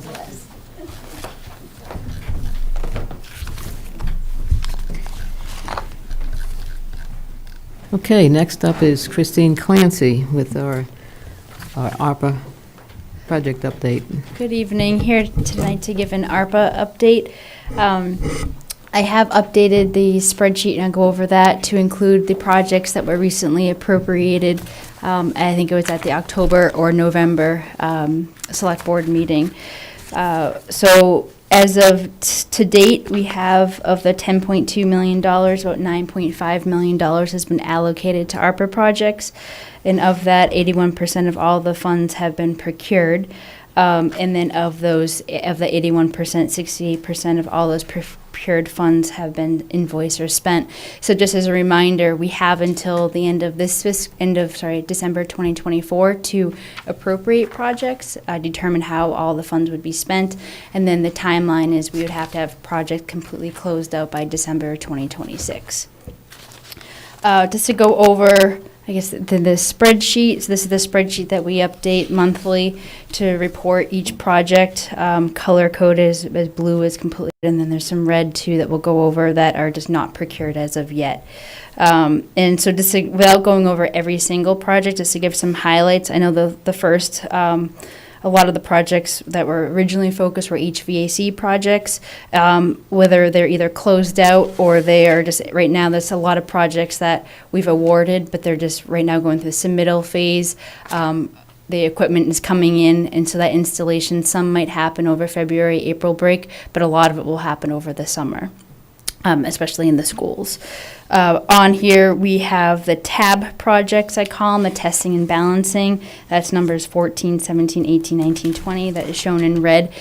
These are not procured. This is just a project that we just haven't gotten out the door, that we need to get out, and so I'm estimating this winter procurement. It's just a matter of us writing the specs and hiring a contractor to come out and do the testing and the balancing. So I don't see any issues with the timeline of procurement. It's something we just have to procure still. Moving on to some other projects is that we had the number 34. There were 14 culverts that were evaluated. That culvert report has been received, and recommendations we have those recommendations. Some of those recommendations are already being implemented with engineering and some of the drainage projects that I'll go over in a little bit. And then I think one other update that we've been reporting is the fire rescue. That really is essentially closed out. That's in service. There's just some equipment that we're just, I think there's only a couple, it's essentially 98% procured. That's number 35. And then if we jump down to number projects 47 to 56, these are the projects that we've most recently added to this list. 47, 48, 49 were the most critical. These are the watershed assessments that we wanted to advance. That scope has been developed. We're putting it out as one RFP for consultants. We've asked for the consultants to develop their proposal for mid-January, and then we would evaluate it and award it right after that. So hopefully have some type of update in the spring, potentially summer, depending on what their timeline is. And then we have number 50, 51, 52, up to 55. These are all the additional drainage projects that we really saw as critical based on all the, extreme rain events, including today, almost 3 inches of rain. So we are advancing each of those projects right now, coming up with a kind of a game plan how we want to tackle them. We're putting together, design documents, and then also some of them have to go before permitting as well. And then the last project on here, this is the installation of some equipment at our 5 stations that we use to report the sewer flows. We've actually procured that equipment, and we're looking at a January installation, so that project is moving along very fast. And I think we're estimating that should come in right around the estimated $35,000. Sorry. I don't know if there's any particular questions on any of these projects? How was your day today? Today was a busy day. Almost 3 inches. I checked right before I came here and it said 2.76 inches of rain. The areas that we have seen flooded. And I mean, we're still getting calls of just some areas. It seems like the worst is over, so that's good. But it was a busy day. And we still have some outages. I think it's about 10% of the town that is out, so we're still tracking that as well. And there's, we're trying to get updated restoration times from National Grid. So today was a busy day. Sure, I do. Thank you. Any other questions about ARPA for Christine? I don't have any questions for Christine, but I had mentioned to Paul that maybe in January or sometime it would be nice to just get an update on some of the structural things that we funded, like the screening for the police and the fire, some of the public health things, and then the item 37, which was the transportation service. So that looks like it's more than 50% spent, and I thought, we were going to just kind of check in and see how that was going. Yeah, we'll try to get them here for your next meeting on January 8th. It's not urgent, but I think it would be nice to just update those at some point. Okay, anything else? All right, thank you. Moving along. Thank you. That's So good- moving on good to see. the next item is an update on the Raymond Mill intersection. So this is an intersection, I know that it's been discussed, I think even before I started with the town. We applied through an a bottleneck reduction grant through the state, and they came back with comments that they didn't think the recommendations we had proposed at that time. We had proposed just a rapid flashing beacon. They, given some of the horizontal and vertical sight distance issues on that street and it being a pretty busy road, they recommended that we take a further look at it. So what we did is we have consulted with VHB to do an alternatives analysis to really identify what the best treatment or solution, and if there is a solution. So happy to report that we do have a recommendation, and that's what I want to go over. So on the first slide here, we've asked VHB to look at where potentially we could have a crosswalk installed at this intersection. Looking at this slide, I think there's a neighborhood connecting from Raymond Road, and there's a lot of pedestrians that cross the street, and this being a pretty busy area to the Murphy Field. So there were 3 locations recommended. On the west, we have a location, and there's 2 locations to the east of Raymond Road. And we had to look at sight distance. Really, the primary evaluation was looking at sight distances as vehicles approach this intersection from both eastbound and westbound. What is safe for them to be able to visually see a pedestrian crossing? Next slide, please. Excuse me, I'm sorry. Is there a real elevation difference? There is, yeah. I don't have the elevation. I mean, having driven it many times, when you drive it, you can definitely see there's an elevation, and this slide might help explain some of it. So what we need to do is there's recommended stopping sight distances that are safe, and so when you're driving, what distance do you need to be able to stop to see? So what we have per ASHTO, which is the American Association of State Highway and Transportation Officials, per those guidelines, there's recommended sight distances from the crosswalks. The 85th percentile speed is 40 miles per hour on the street. And so what we looked at each of those locations in the previous slide, and here it lists the required stopping sight distance and what was actually measured based on the actual vertical and horizontal elements out there. So as you can see, in all cases for location 1 and 2 and 3, the sight distances weren't fully met. In some cases, they were met from a one approach, but not both approaches. Especially on the westbound approach, they were not met. So in terms of what to do to try to meet that sight distance, and so a way to meet that sight distance constraint is to reduce the speed limit. So how do you reduce the speed limit? So that being 40 miles, looking at so if we can reduce the speed limit down to 30 miles an hour, that reduces the stopping sight distance. So there are various speed management countermeasure options that were, and this is the alternative. So the first alternative that was considered was it's a rectangular rapid flashing beacon with advanced beacons, similar to what we see in Golden Cove Road, how you have the advanced warnings. That's similar. So that was what was looked at. Alternative 2 is a rapid flashing beacon with the advanced beacons on either side, but then doing something right at that intersection with Mill Road, creating a center median and reduce lane widths. By narrowing the roadway, or sometimes you can create a chicane effect, you can reduce that speed limit. So that was a second alternative that was looked at. The third alternative is a rapid flashing beacon with the advanced beacons and then speed tables. So as you approach both the west and eastbound intersections, you can create speed tables that slow down traffic. So those are the 3 recommendations. This was an alternative ranking that VHB went through, looking at different criteria: right-of-way impacts, environmental resource impacts, utility impacts, crossing safety being the highest component, or constructability in design and construction. So looking through their matrix, what they came up with is alternative 3 was the most recommended alternative. And next slide, please. So then looking at costs, that was one of the considerations for looking at costs. So the first alternative, which was the least recommended, is just about $100,000. Number 2 was the second high, not the highest recommended, also was the highest cost. By having to create that center median, creating a narrowed roadway effect at the intersection of Raymond and Mill, that has considerable cost. $200,000 is the estimated cost. The third option, also with a rapid flashing beacon, but with the speed tables on each approach, that is just over estimated just over $107,000, and it was the most recommended option when it went through their matrix. And so this is the recommended alternative coming out of this analysis. So what it has is it has the crosswalk on the east side of the intersection.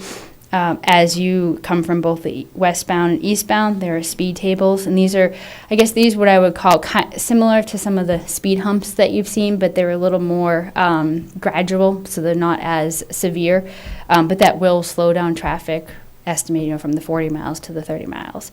In terms of cost, too, that it is more cost effective to install that versus getting into having to adjust travel widths, has less right-of-way impacts, and having to, because one of the, we would have had to install a median and curbing on the edge of road. These options all have the rapid flashing beacons with the advanced beacons, and that does also show it being connected to a source of power. I think that is part of the cost.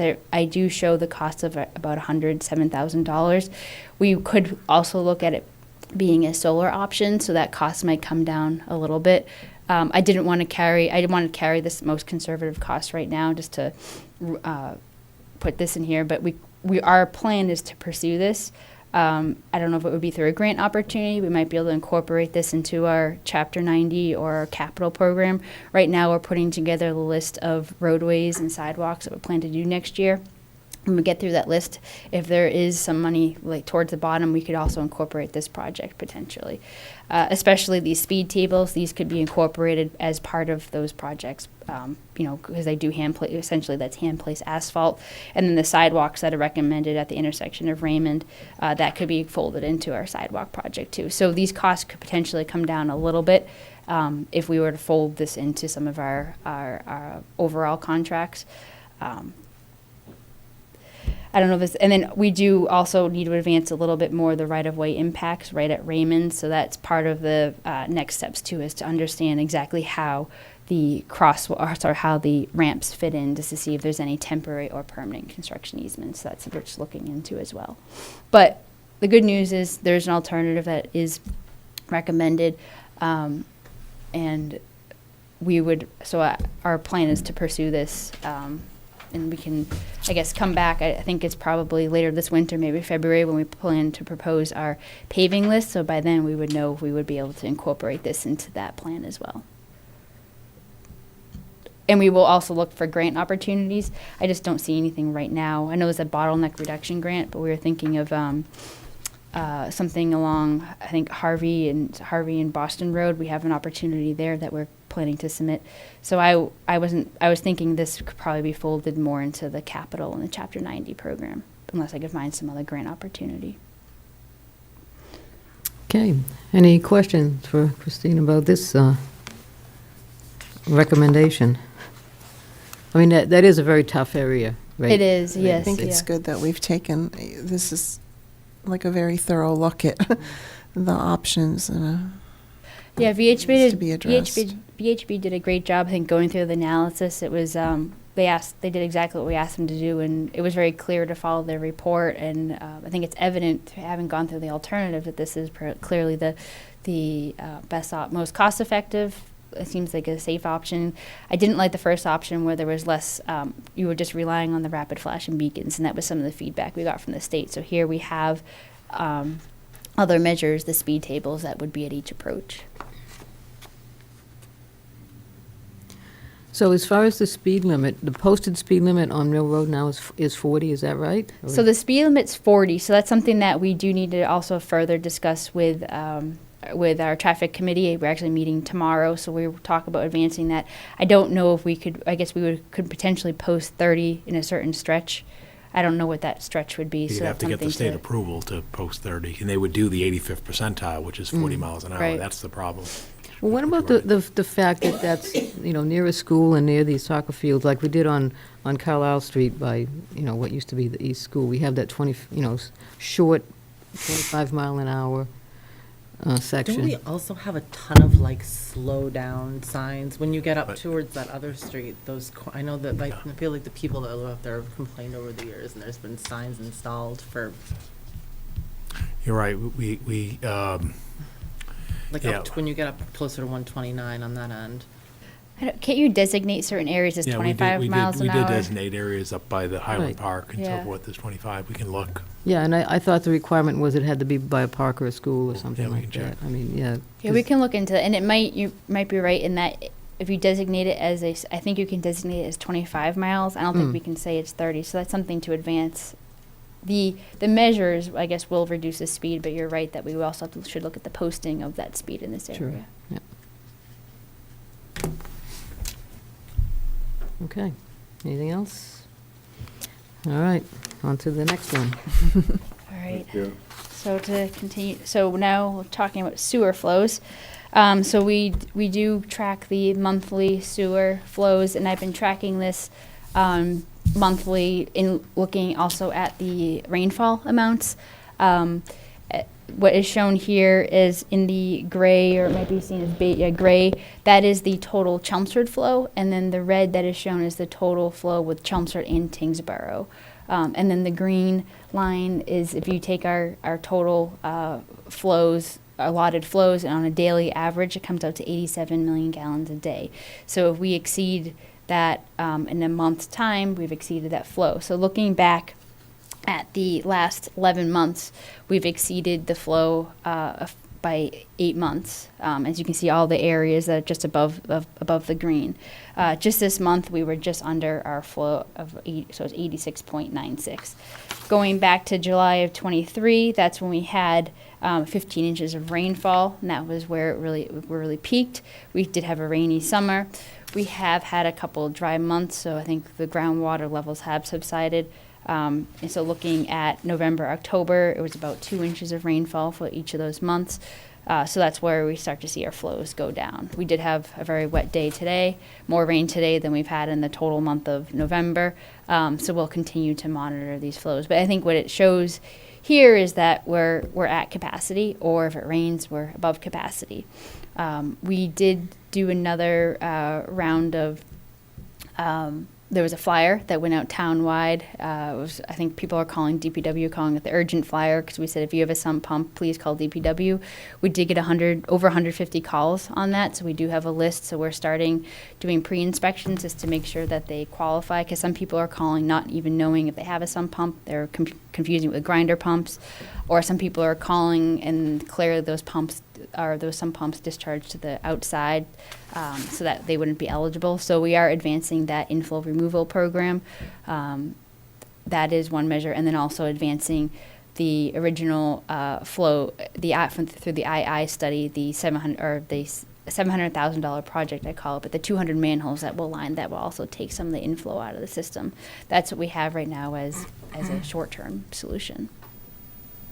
So do we have anybody that signed up for the sump pump thing, or? 150 people called. Yeah, I understand that, yeah, but has anybody that's going to go through with it, I guess is the question. So we have to do the inspection. So right now because as we get into the holiday months and then the snow, it's going to be difficult to do those inspections, especially if you're looking for connectivity outside. So we're right now doing pre-inspections where I'm sending in sewer just to do a quick, confirm contacts information and just check, do they have a sump pump, instead of paying our consultant to go out there. And then they'll basically then be on the list, and then we'll do inspections potentially February, but if we have snow on the ground, we might push it to March. Okay, thank you. Any other questions about sewer flows for Christine? No. All right, thank you. Thank you.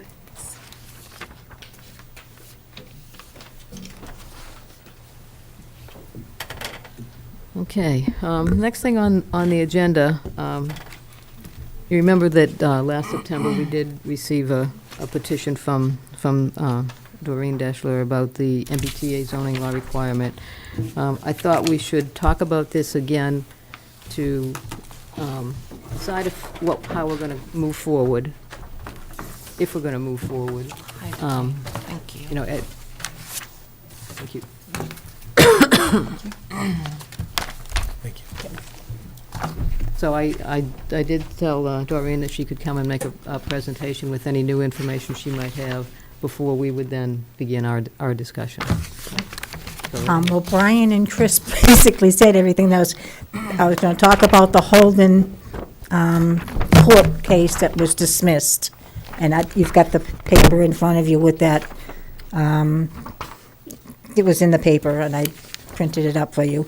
I also wanted to let you know that Littleton, Massachusetts voted it down as well as Middleton. And there are other towns as well that are saying no, that they're not complying with it as well. Okay. I am working with the Mass GOP. We are getting together a list of all of the cities and towns that do not want to comply. We are going to be working with them all together as one, because we figure if we have a group of cities and towns working together, we have more leverage than if we're just working alone. So I'm just letting you know that I am working with the Mass GOP to try to get a group together so that, we have a little bit more leverage. So I'm just letting you know that, yes, Holden was sued, but they were not sued by the state. They were sued by two individual residents who were represented by a housing authority. And they lost their case because there was no damage found to them. Right. And for one, that they were complaining about affordable housing. Well, these MBTA multifamily housing complexes don't have to have affordable housing. It has nothing to do with affordable housing. They can build without making any affordable housing, which would be a burden to us, because that means, we're at capacity with our 40Bs. If they come in and they start building all these multifamily housing complexes and they don't make affordable, then we're behind our 40Bs again. And it just causes more problems. I honestly believe that the people of Chelmsford should have the right to be able to see what's going on, to see what this this MBTA thing will do to the town, and they should have a right to be able to vote as to whether or not they feel that we need these multifamily complexes in our town, if that they're a right fit or a wrong fit for the town. I personally think they're a wrong fit, and I do know that we do not have to comply. I know of the planning board and the lawyers and everybody's trying to tell us that we have to comply, we have no choice. That's not true. We do have a choice, as these towns are proving to us that we do have a choice. So please, put the question on the ballot, as I'll go along with the non-binary. If it goes on the ballot and the people show us that they do not want this, and then the town meeting reps happen to vote it in, then I will bring a petition against that to have it put on the ballot legally so that the town actually gets to vote and say yes or no, and it stands. I'm just letting you know that that's what I will do if town meeting reps go against the voters. Okay. Okay? Thank you. Okay, thank you. I don't understand that last statement. Well, if we go to a town meeting and there's a vote on it, then we do have a section in our charter that says how you have within 7 days or whatever, you have to get petitions, and you can take it to a vote, To a ballot vote. to a ballot vote, I which would have see. to be a special election Okay. to do that. And then it would be binding. That doesn't have And then it would be binding. And then it would be binding. Yes. Whereas the one MBTA in, have a 10% affordable housing. You're allowed to introduce the 10% compliance in a affordable housing bylaw. And to that effect, members of the board, the planning board chair, Deirdre Connolly, is on the Zoom, as is community development director, Evan Blansky, if you wish to I'd like to hear from speak them. with them. Okay, Deirdre, I guess if you want to go first, do you have any input? Well, yeah, I guess I have a few things I'd like to say. First of all, I would like to respectfully disagree with Doreen as well as Brian and Chris. I feel that what was postulated, that they were postulating numbers of units to be built and school children to be accommodated and the cost of accommodating those very large numbers of school children. I know that most or all of you have been following along and have gone to a number of our meetings, which we talked about a large number of parcels and then, ruled them out as inappropriate if we thought they were going to have a significant impact in terms of the school system or other town. We've made a significant effort to reduce the impact of the parcels that we chose. And so what we're charged with is zoning 1,477 units, but our expectation is that the parcels we've chosen, most of them are built out and condo associations that are not in any risk of being developed. So we don't expect to have large numbers of new school children that we're going to have to educate, such as would be the case if we would have chosen the UPS site potentially or the Radisson, neither of which we did choose. Further, it's my understanding that this statute and compliance in generating a plan is not optional, it's a mandate. And the list of granting opportunities that we could potentially be deprived of, it's my understanding isn't comprehensive yet. We could potentially be open to some civil enforcement. And so with all this in mind, it's been the studied effort of the planning board, when we've had probably 15 to 20 meetings, I didn't count, between the ones with NEMCOG and the ones that we invited town meeting reps to and the multiple boards involved. We've asked for input from everyone. And I think that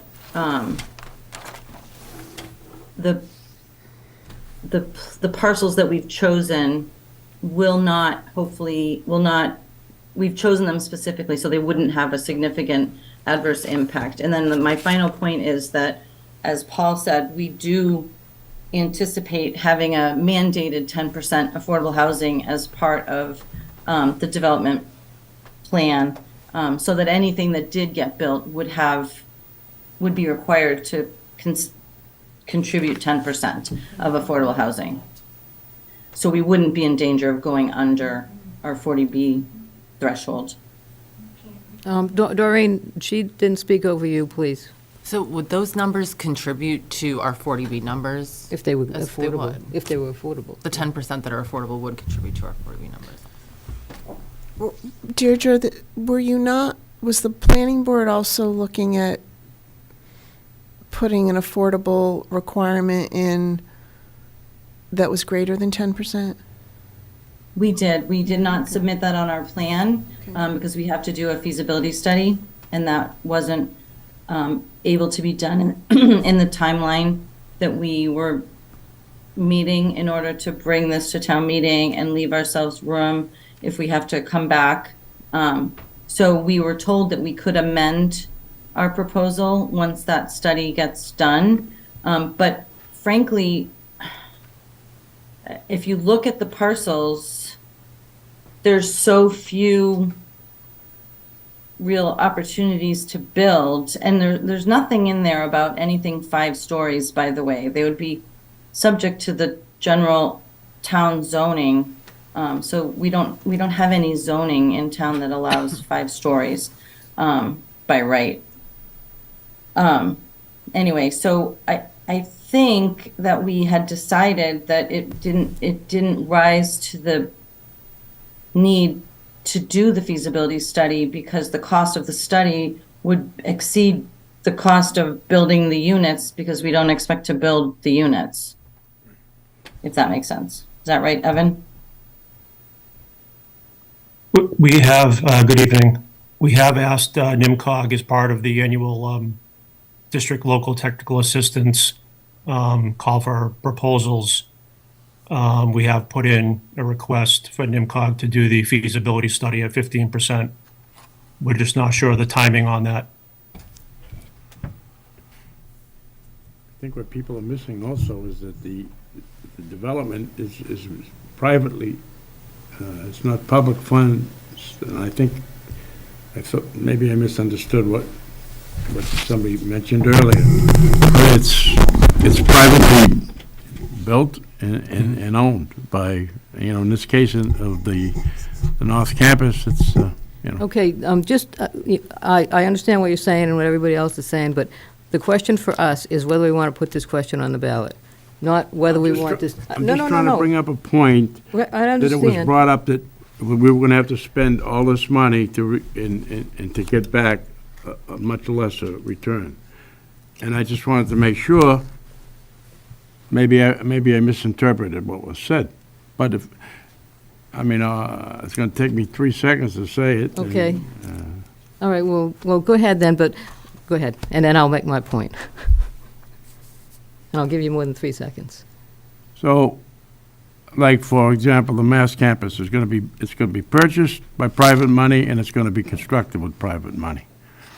They've done a study on the number of potential children, school children, out of the 380 units, because most of them are two-bedroom units at the most, right? So you're talking about, about maybe 40 to 50, they're saying. I think it was mentioned that we would get, 2,000 more students or something earlier. That's all. I just wanted to bring up those points. And I'm sure there's just a lot of misunderstanding, and I don't think anybody should make a move to try to put something on a ballot until they understand all the facts. That's all I want to say. I think where I see the relevance in what George is saying to the discussion tonight is the 2 parcels that the planning board is processing are the former UMass West campus, which is being permitted or in the process of it. The plan is already there. Town meeting already voted in favor of it. And then there's a parcel on Littleton Road, which already has multifamily units on it, so the probability that somebody would tear those down and rebuild is very low. And so I think the assumptions about what goes into putting it on a ballot question need to be weighed against the facts of what the planning board is actually doing. And that's where I see the relevance in what George is saying to this discussion. And I think the planning board has been very careful and very prudent about their choices to preserve the integrity and the feel of the town as much as possible. Yeah, they've chosen locations that are, for all intensive purposes, already developed, pretty much, or going to be developed, either way. So I guess my comment is, I agree with what all three of you have said, and the comments that Deirdre and Evan have made. But the question is just whether we put the question on the ballot. I mean, and to me, the fact that it would be non-binding, the fact that it really doesn't specify any particular locations is, the locations for a ballot question, I think, are not relevant. If Doreen wanted to go forward after a fall town meeting, when this would come to a town meeting, and then do something, a ballot question after that point, then it would have some impact. But I feel like to put a non-binding question on the ballot is kind of, misleading to the voters, quite frankly, because they're going to look at it thinking, well, if we vote this down, then it's never going to happen, regardless of what the location is. I was just saying, that I think we need to let the process play out, let the planning board do their job, let town meeting do their job, and then see where we are. So you're saying if we were to put it on the ballot in the spring, the question would be whether we are going to comply or not comply without any information about what we're actually Exactly, doing, right? right. But if we were to wait till the fall, the question would be The whether question- whether you would like to approve The question would be dependent on chosen- what happens at town meeting. So Right. we can't say what the question would be till we see what planning board would put on the town meeting and warrant. then it would be whether to approve that or to not Correct. comply, Correct. which kind of makes more sense. So if the ballot, let me make sure I understand this. If the ballot question were to, the planning board will go through their process and bring this to April town meeting. If it fails at April town meeting, they'll bring another one to fall town meeting. Let's assume it passes at April town meeting. Then the ballot question is specific to what passed at town meeting? Yes. So it would explain, Well, it would be. it would give the It would be- it would location, either it be would an- give the locations and. It would be an affirmation of the vote taken at town meeting regarding the MBTA zoning. It would either confirm it or it would overturn it. Okay. It would overturn. Very simple, yeah. But the difference is if you put it on as a non-binding question, all you can say is, do you want to comply? But if it goes on after town meeting, you have to explain what you're confirming. No, with the, no, with or the. overturning. No, I don't know what the question would be if it were an advisory question on the April town election ballot, because we haven't seen any wording. Right. But if town meeting were to approve the MBTA zoning article, or any other town meeting article for that matter at town meeting, the town charter has a referendum procedure at which town meeting can vote to overturn the action taken at town meeting at the ballot. By reference, it's what you're seeing trying to take place in Billerica. So my Right. my simple question is, if that happens, does that ballot question explain? Basically, it would say, do you support, I would imagine that question would say, do you vote to overturn the vote taken at the spring annual town meeting under Article X pertaining to the MBTA zoning that established compliance at the following At the parcels? following okay. And then obviously if it's overturned, then basically you're back to square one, which is you don't have any MBTA zoning and you still have months ahead of you before the December 31st deadline. Okay. That's all it does.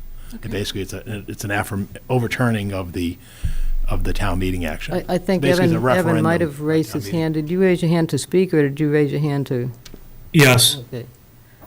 Under either option, the petitioner's claim related to Holden case needs to be addressed. Again, I think that really is outside of what we Well, have here. it's Although, Well, that's their- it's not, because it's being Well, used as rationale to okay. put it on the ballot, so I'd really like to hear what he has to say. Okay, well, I did send an email to Paul Haverty. Well, we didn't know that, Pat. Okay. I didn't know you did, because I was going to read Well, an email that he sent me. Could we finish this? I'd like to hear what Evan's comment is, if you don't mind. Okay, Evan, go If you ahead. have an email from Paul, if you could read it, otherwise I have one that I can read. We have the December 12th letter from Paul Haverty. Well, which I you've have seen. I have a follow-up. Okay, That I did. I think that's critically important, because unfortunately, the planning board is left in a position to defend its work, and yet council has been very clear, and I think it's important this evening for council's latest, input on the holding case Could we to be allow read. Evan to read it, please? Yeah. Go ahead, Evan. You can read it. Okay, I'll read this is from Friday, December 15th. I just watched the planning board meeting. There is a lot of statements made that are not factually correct. The court did not find that the state's remedies are limited to the funding sources expressly stated in the statute. Rather, the court noted that the defendants were correct, that the statute contains an enforcement mechanism relating to the funding sources stated in the statute. The court in no way claims that the Commonwealth is limited to those enforcement mechanisms. Moreover, the court, in the same footnote, goes into detail describing the AG's advisory, stating that the communities that fail to comply may be subject to civil enforcement action, and that non-compliant also risks liability under federal and state fair housing laws. Final sentence, I certainly would not cite this decision as supporting the claim that the town would not be subject to penalties if it chooses to ignore the requirements of the statute. Thank you. So again, the question tonight is, do we put a question on the April town election ballot? So can I ask another question? Is there, we have a petition here with 100 signatures, is it? Can we not put it on the ballot, or do we kind of have to? We don't have to. Yeah, We have no process. In Massachusetts, there's no citizen right to referendum process at local, which is why you don't see local ballot questions in town elections or city elections. So there's no inherent right. What the select board solely has the right to put advisory questions on town election ballots. And so I think that's what's the question here is, does the board wish to place a non-binding advisory question on the town ballot?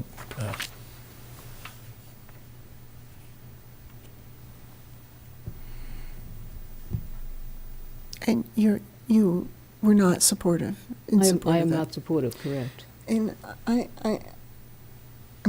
did you want to go around the table, or?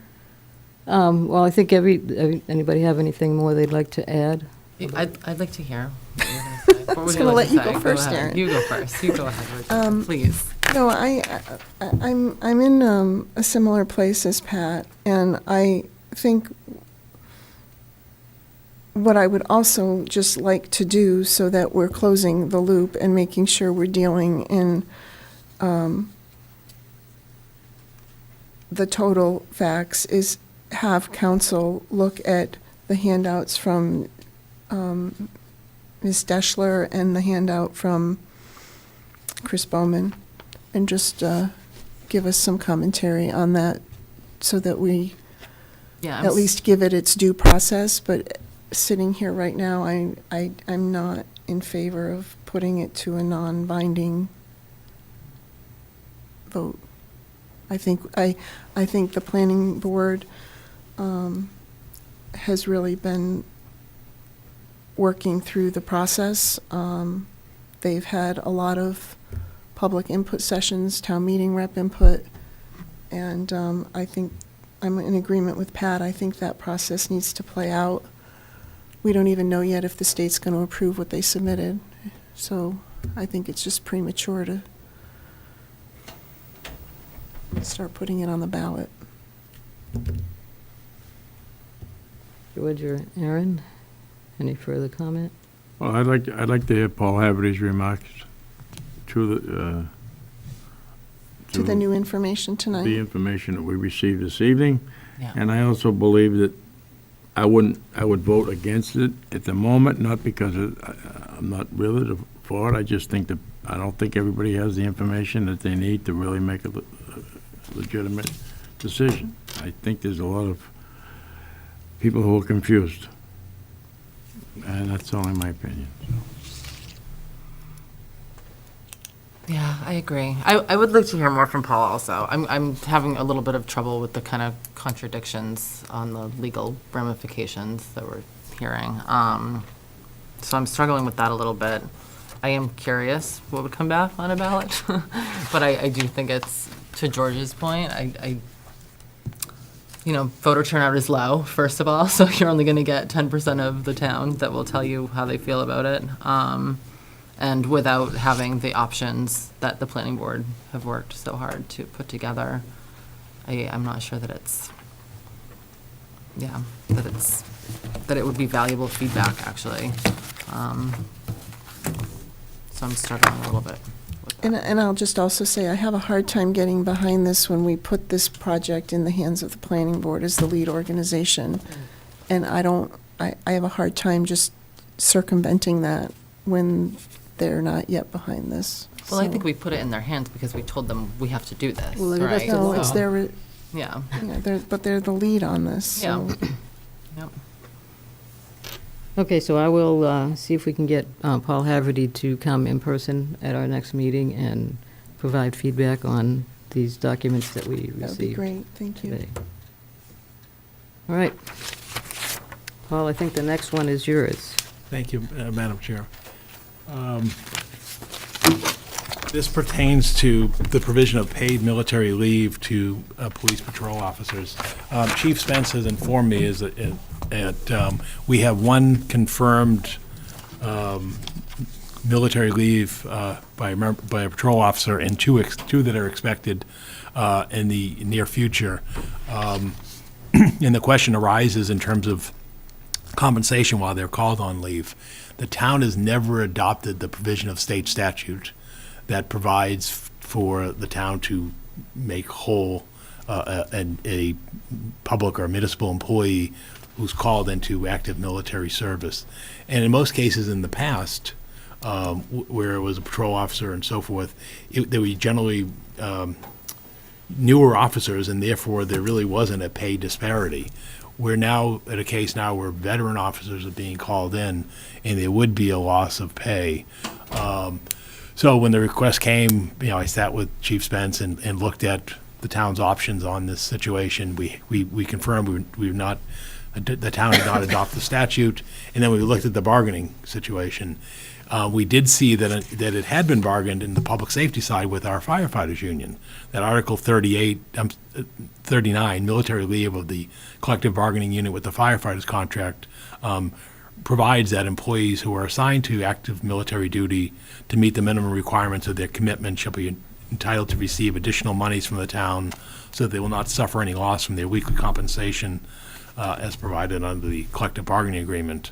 Nor do they gain either. In other words, they're basically held constant. In other words, if this is what your earnings were when you were on call or on your regular assignments, and basically they provide documentation, and that's happened in the past. Unfortunately, when we looked over on the police patrol side, there is no such language in the contract. So what the chief and I discussed, and the chief discussed with Brian Richard, who's the president of the Patrol Officers Union, would be to basically agree to a memorandum of agreement, which is basically what they commonly refer to as a side agreement, but an agreement in which we would assign the same language to the patrol officers that we have on the fire side. And basically, although he did add clarification language, which you see bolded in the document, that weekly compensation would not include missed details or overtime as a result of the military activity. So basically, it's your standard pay. He met with, as I mentioned, President Richard of the Patrol Union. They've agreed to it.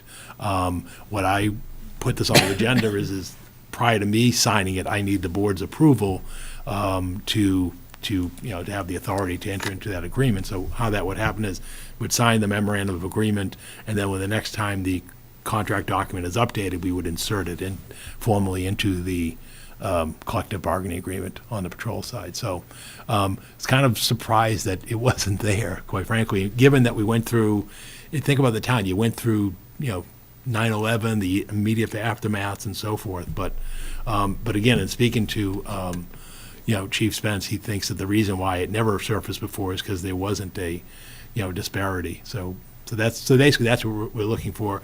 We don't see it being a huge cost burden to the town, nor do we see obviously a large number of people involved in this activity.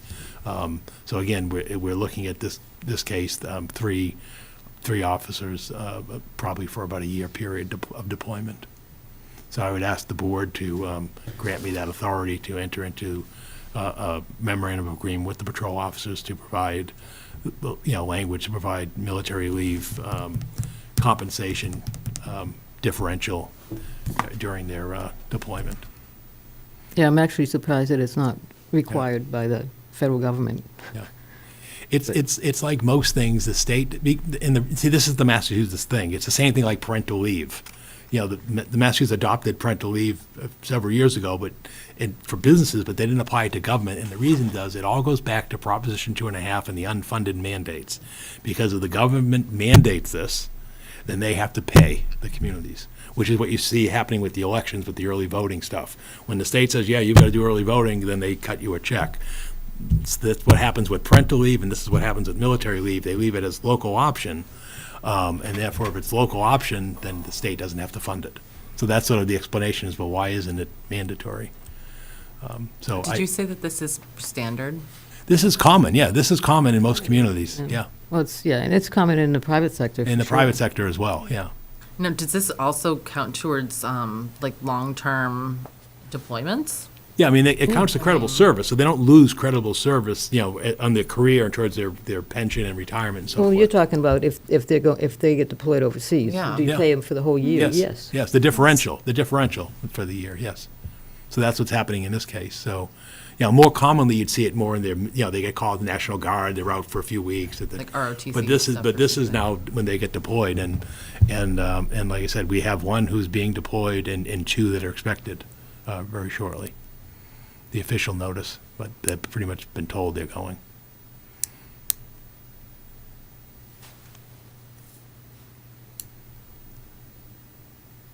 George, any comment? You want a motion? Sure. I will make a motion that we authorize the town manager to enter a memorandum of agreement to accommodate paid military leave to the police patrol officers. I'll second the motion. Okay, we have a motion and a second. All in favor? Thank you. And I know that the police union and such thanks you, well, the officers, thank you. Well, it's a no-brainer. It's only fair, yes. Okay. Just two quick items under my report this evening. The first one, as the board's aware, and many in the community are aware because it has appeared in the local print media, and it's been discussed that the town of Chelmsford has been invited in by the Massachusetts School Building Authority into the eligibility period for a school construction project. This pertains to the Parker Middle School. What this is we now have 270 days from the date of eligibility begins to perform acts that demonstrates to the states the town's financial commitment and operational ability to enter into a feasibility stage, which will come at a later vote by the MSBA. And what this would do is this would look at the idea of the Parker Middle School right now houses grades 5 and 6. I think the vision, as was discussed, I think back in March or April when the superintendent was here, and before the school committee, was to look at perhaps a configuration of grades 4 through 6, and that would then free up capacity. That if you were to build a middle school 4 through 6, that would then free up space in the 4 elementary schools due to that they're at capacity and we're in modular units. So again, the 270 days is the performance period that begins April 1st. What the letter also states in the December 13th letter is the town the town cannot and should not expect a vote on project approval prior to July of 2026. That demonstrates two things. One is you can't move ahead without the state's approval for feasibility study, which would happen probably the end of the calendar year or 24 or into 25, and then you should not expect a vote before July of 26. Same thing as you heard earlier this evening, taking on a project of this magnitude is going to require a debt exclusion from Proposition 2.5. So therefore, you got to be looking at a ballot vote in 2026 or 2027 annual town election. So again, our eligibility period begins on April 1st and goes through December 27th. And there are stages in there, and they talk about the deliverables on the attachment of all the items that you have to do in terms of initial compliance certification. Some of these are rather straightforward, but some of them require, study and effort. Formation of a school building committee, educational enrollment projections, and so forth. And then finally, you've got to have the funding, the local vote authorization, which is basically the funding, and then you enter it. So the state, after the vote on this last Wednesday, on Thursday, they held a detailed meeting, Zoom virtual meeting for these 19 communities that were invited in to this eligibility period for the deliverables, and you can see they're detailed on the almost 4-page memo, 3.5-page memo. I'm not going to go through them.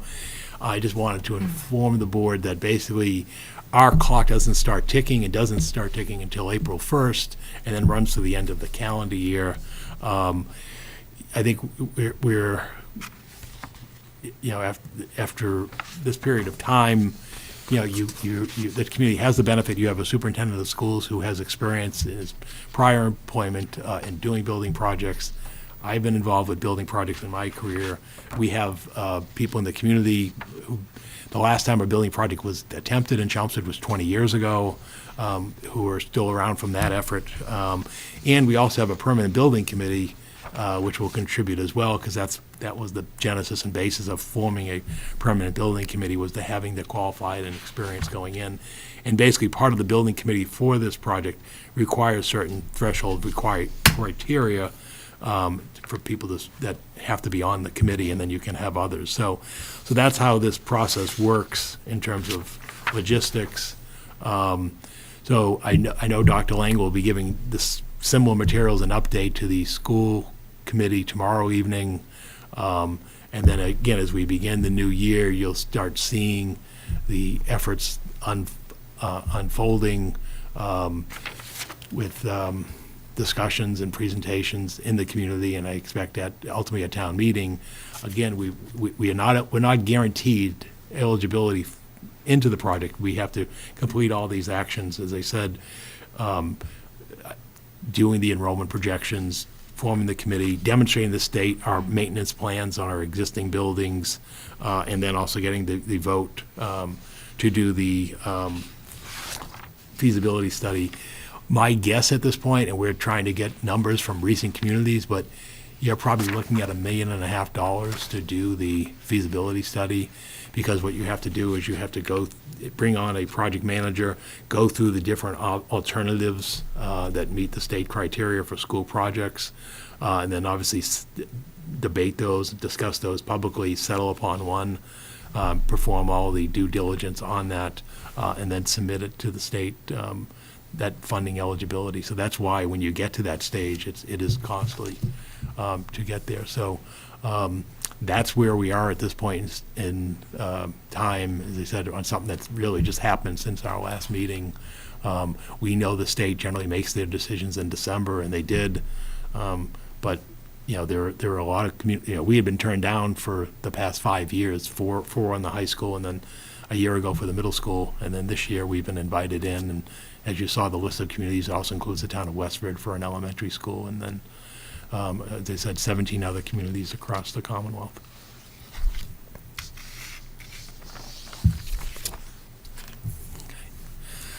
The other part of my report this evening is I just wanted to formally inform the board, and obviously I notified you by email, and this was a discussion this was an item that was discussed at a previous and voted on at the previous select board, but the Navigation Brewing Company has received their licensing authority certification from the Commonwealth of Massachusetts Alcoholic Beverages Control Commission.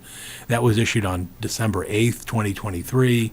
So that then deems them eligible to come back to our office, the Select Board's office, and obtain their liquor license. To date, they have not sought a occupancy permit or the liquor license, but I just wanted the board and the community to be aware that that opportunity is now avails to them. You remember when they presented in this room several weeks ago, they had expressed a desire to open prior to the holidays.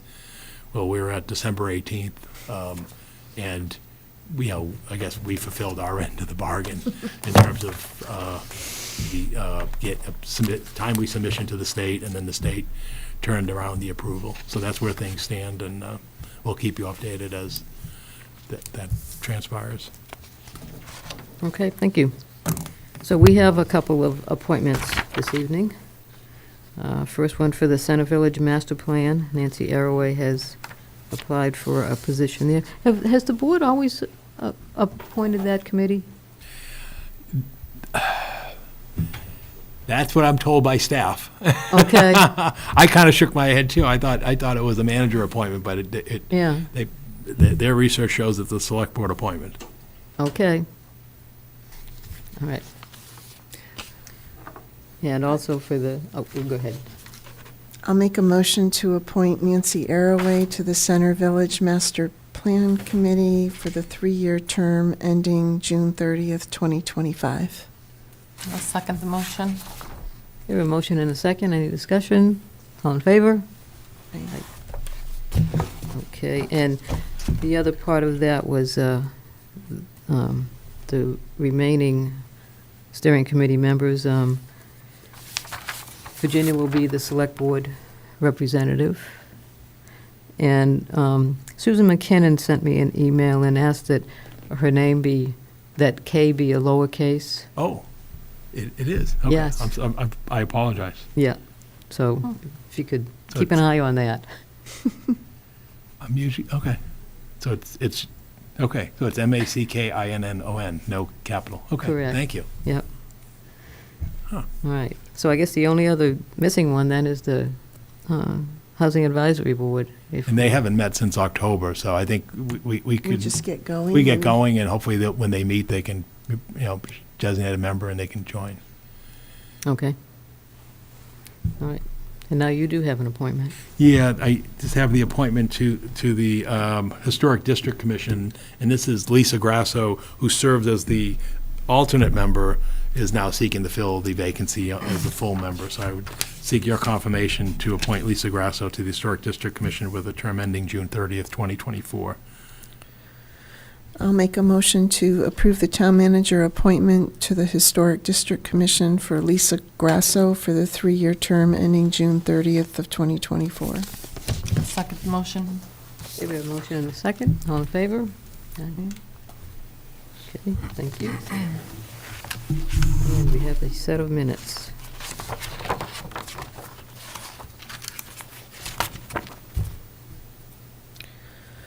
Anybody have any corrections, updates to these minutes from November 20th?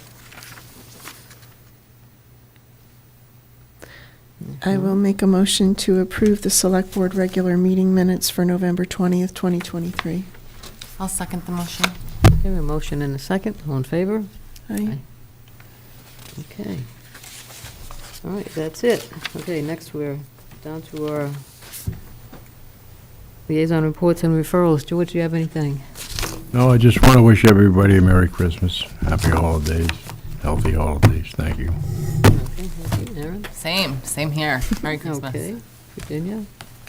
Same, and I just wanted to also acknowledge the holiday gift stroll in the Center Village that was held on December 9th. Thanks to Lisa Maroney for the publication, and thank you for everybody who came out for it, and for the local businesses and the CCA who participated. Okay, and I just have one quick thing. The Chelmsford Business Association had their holiday soiree last Thursday, and they made a special recognition to Lisa Maroney for all that she does to help the businesses in town. They gave her a nice little plaque, and that was it was a surprise to her, and I thought, very well deserved. And also, happy holidays to everybody, and we'll see you all next year. Okay. It's with that, 8:24, and I'll make a motion to adjourn. Second the motion. a motion and a second, all in favor? We are adjourned.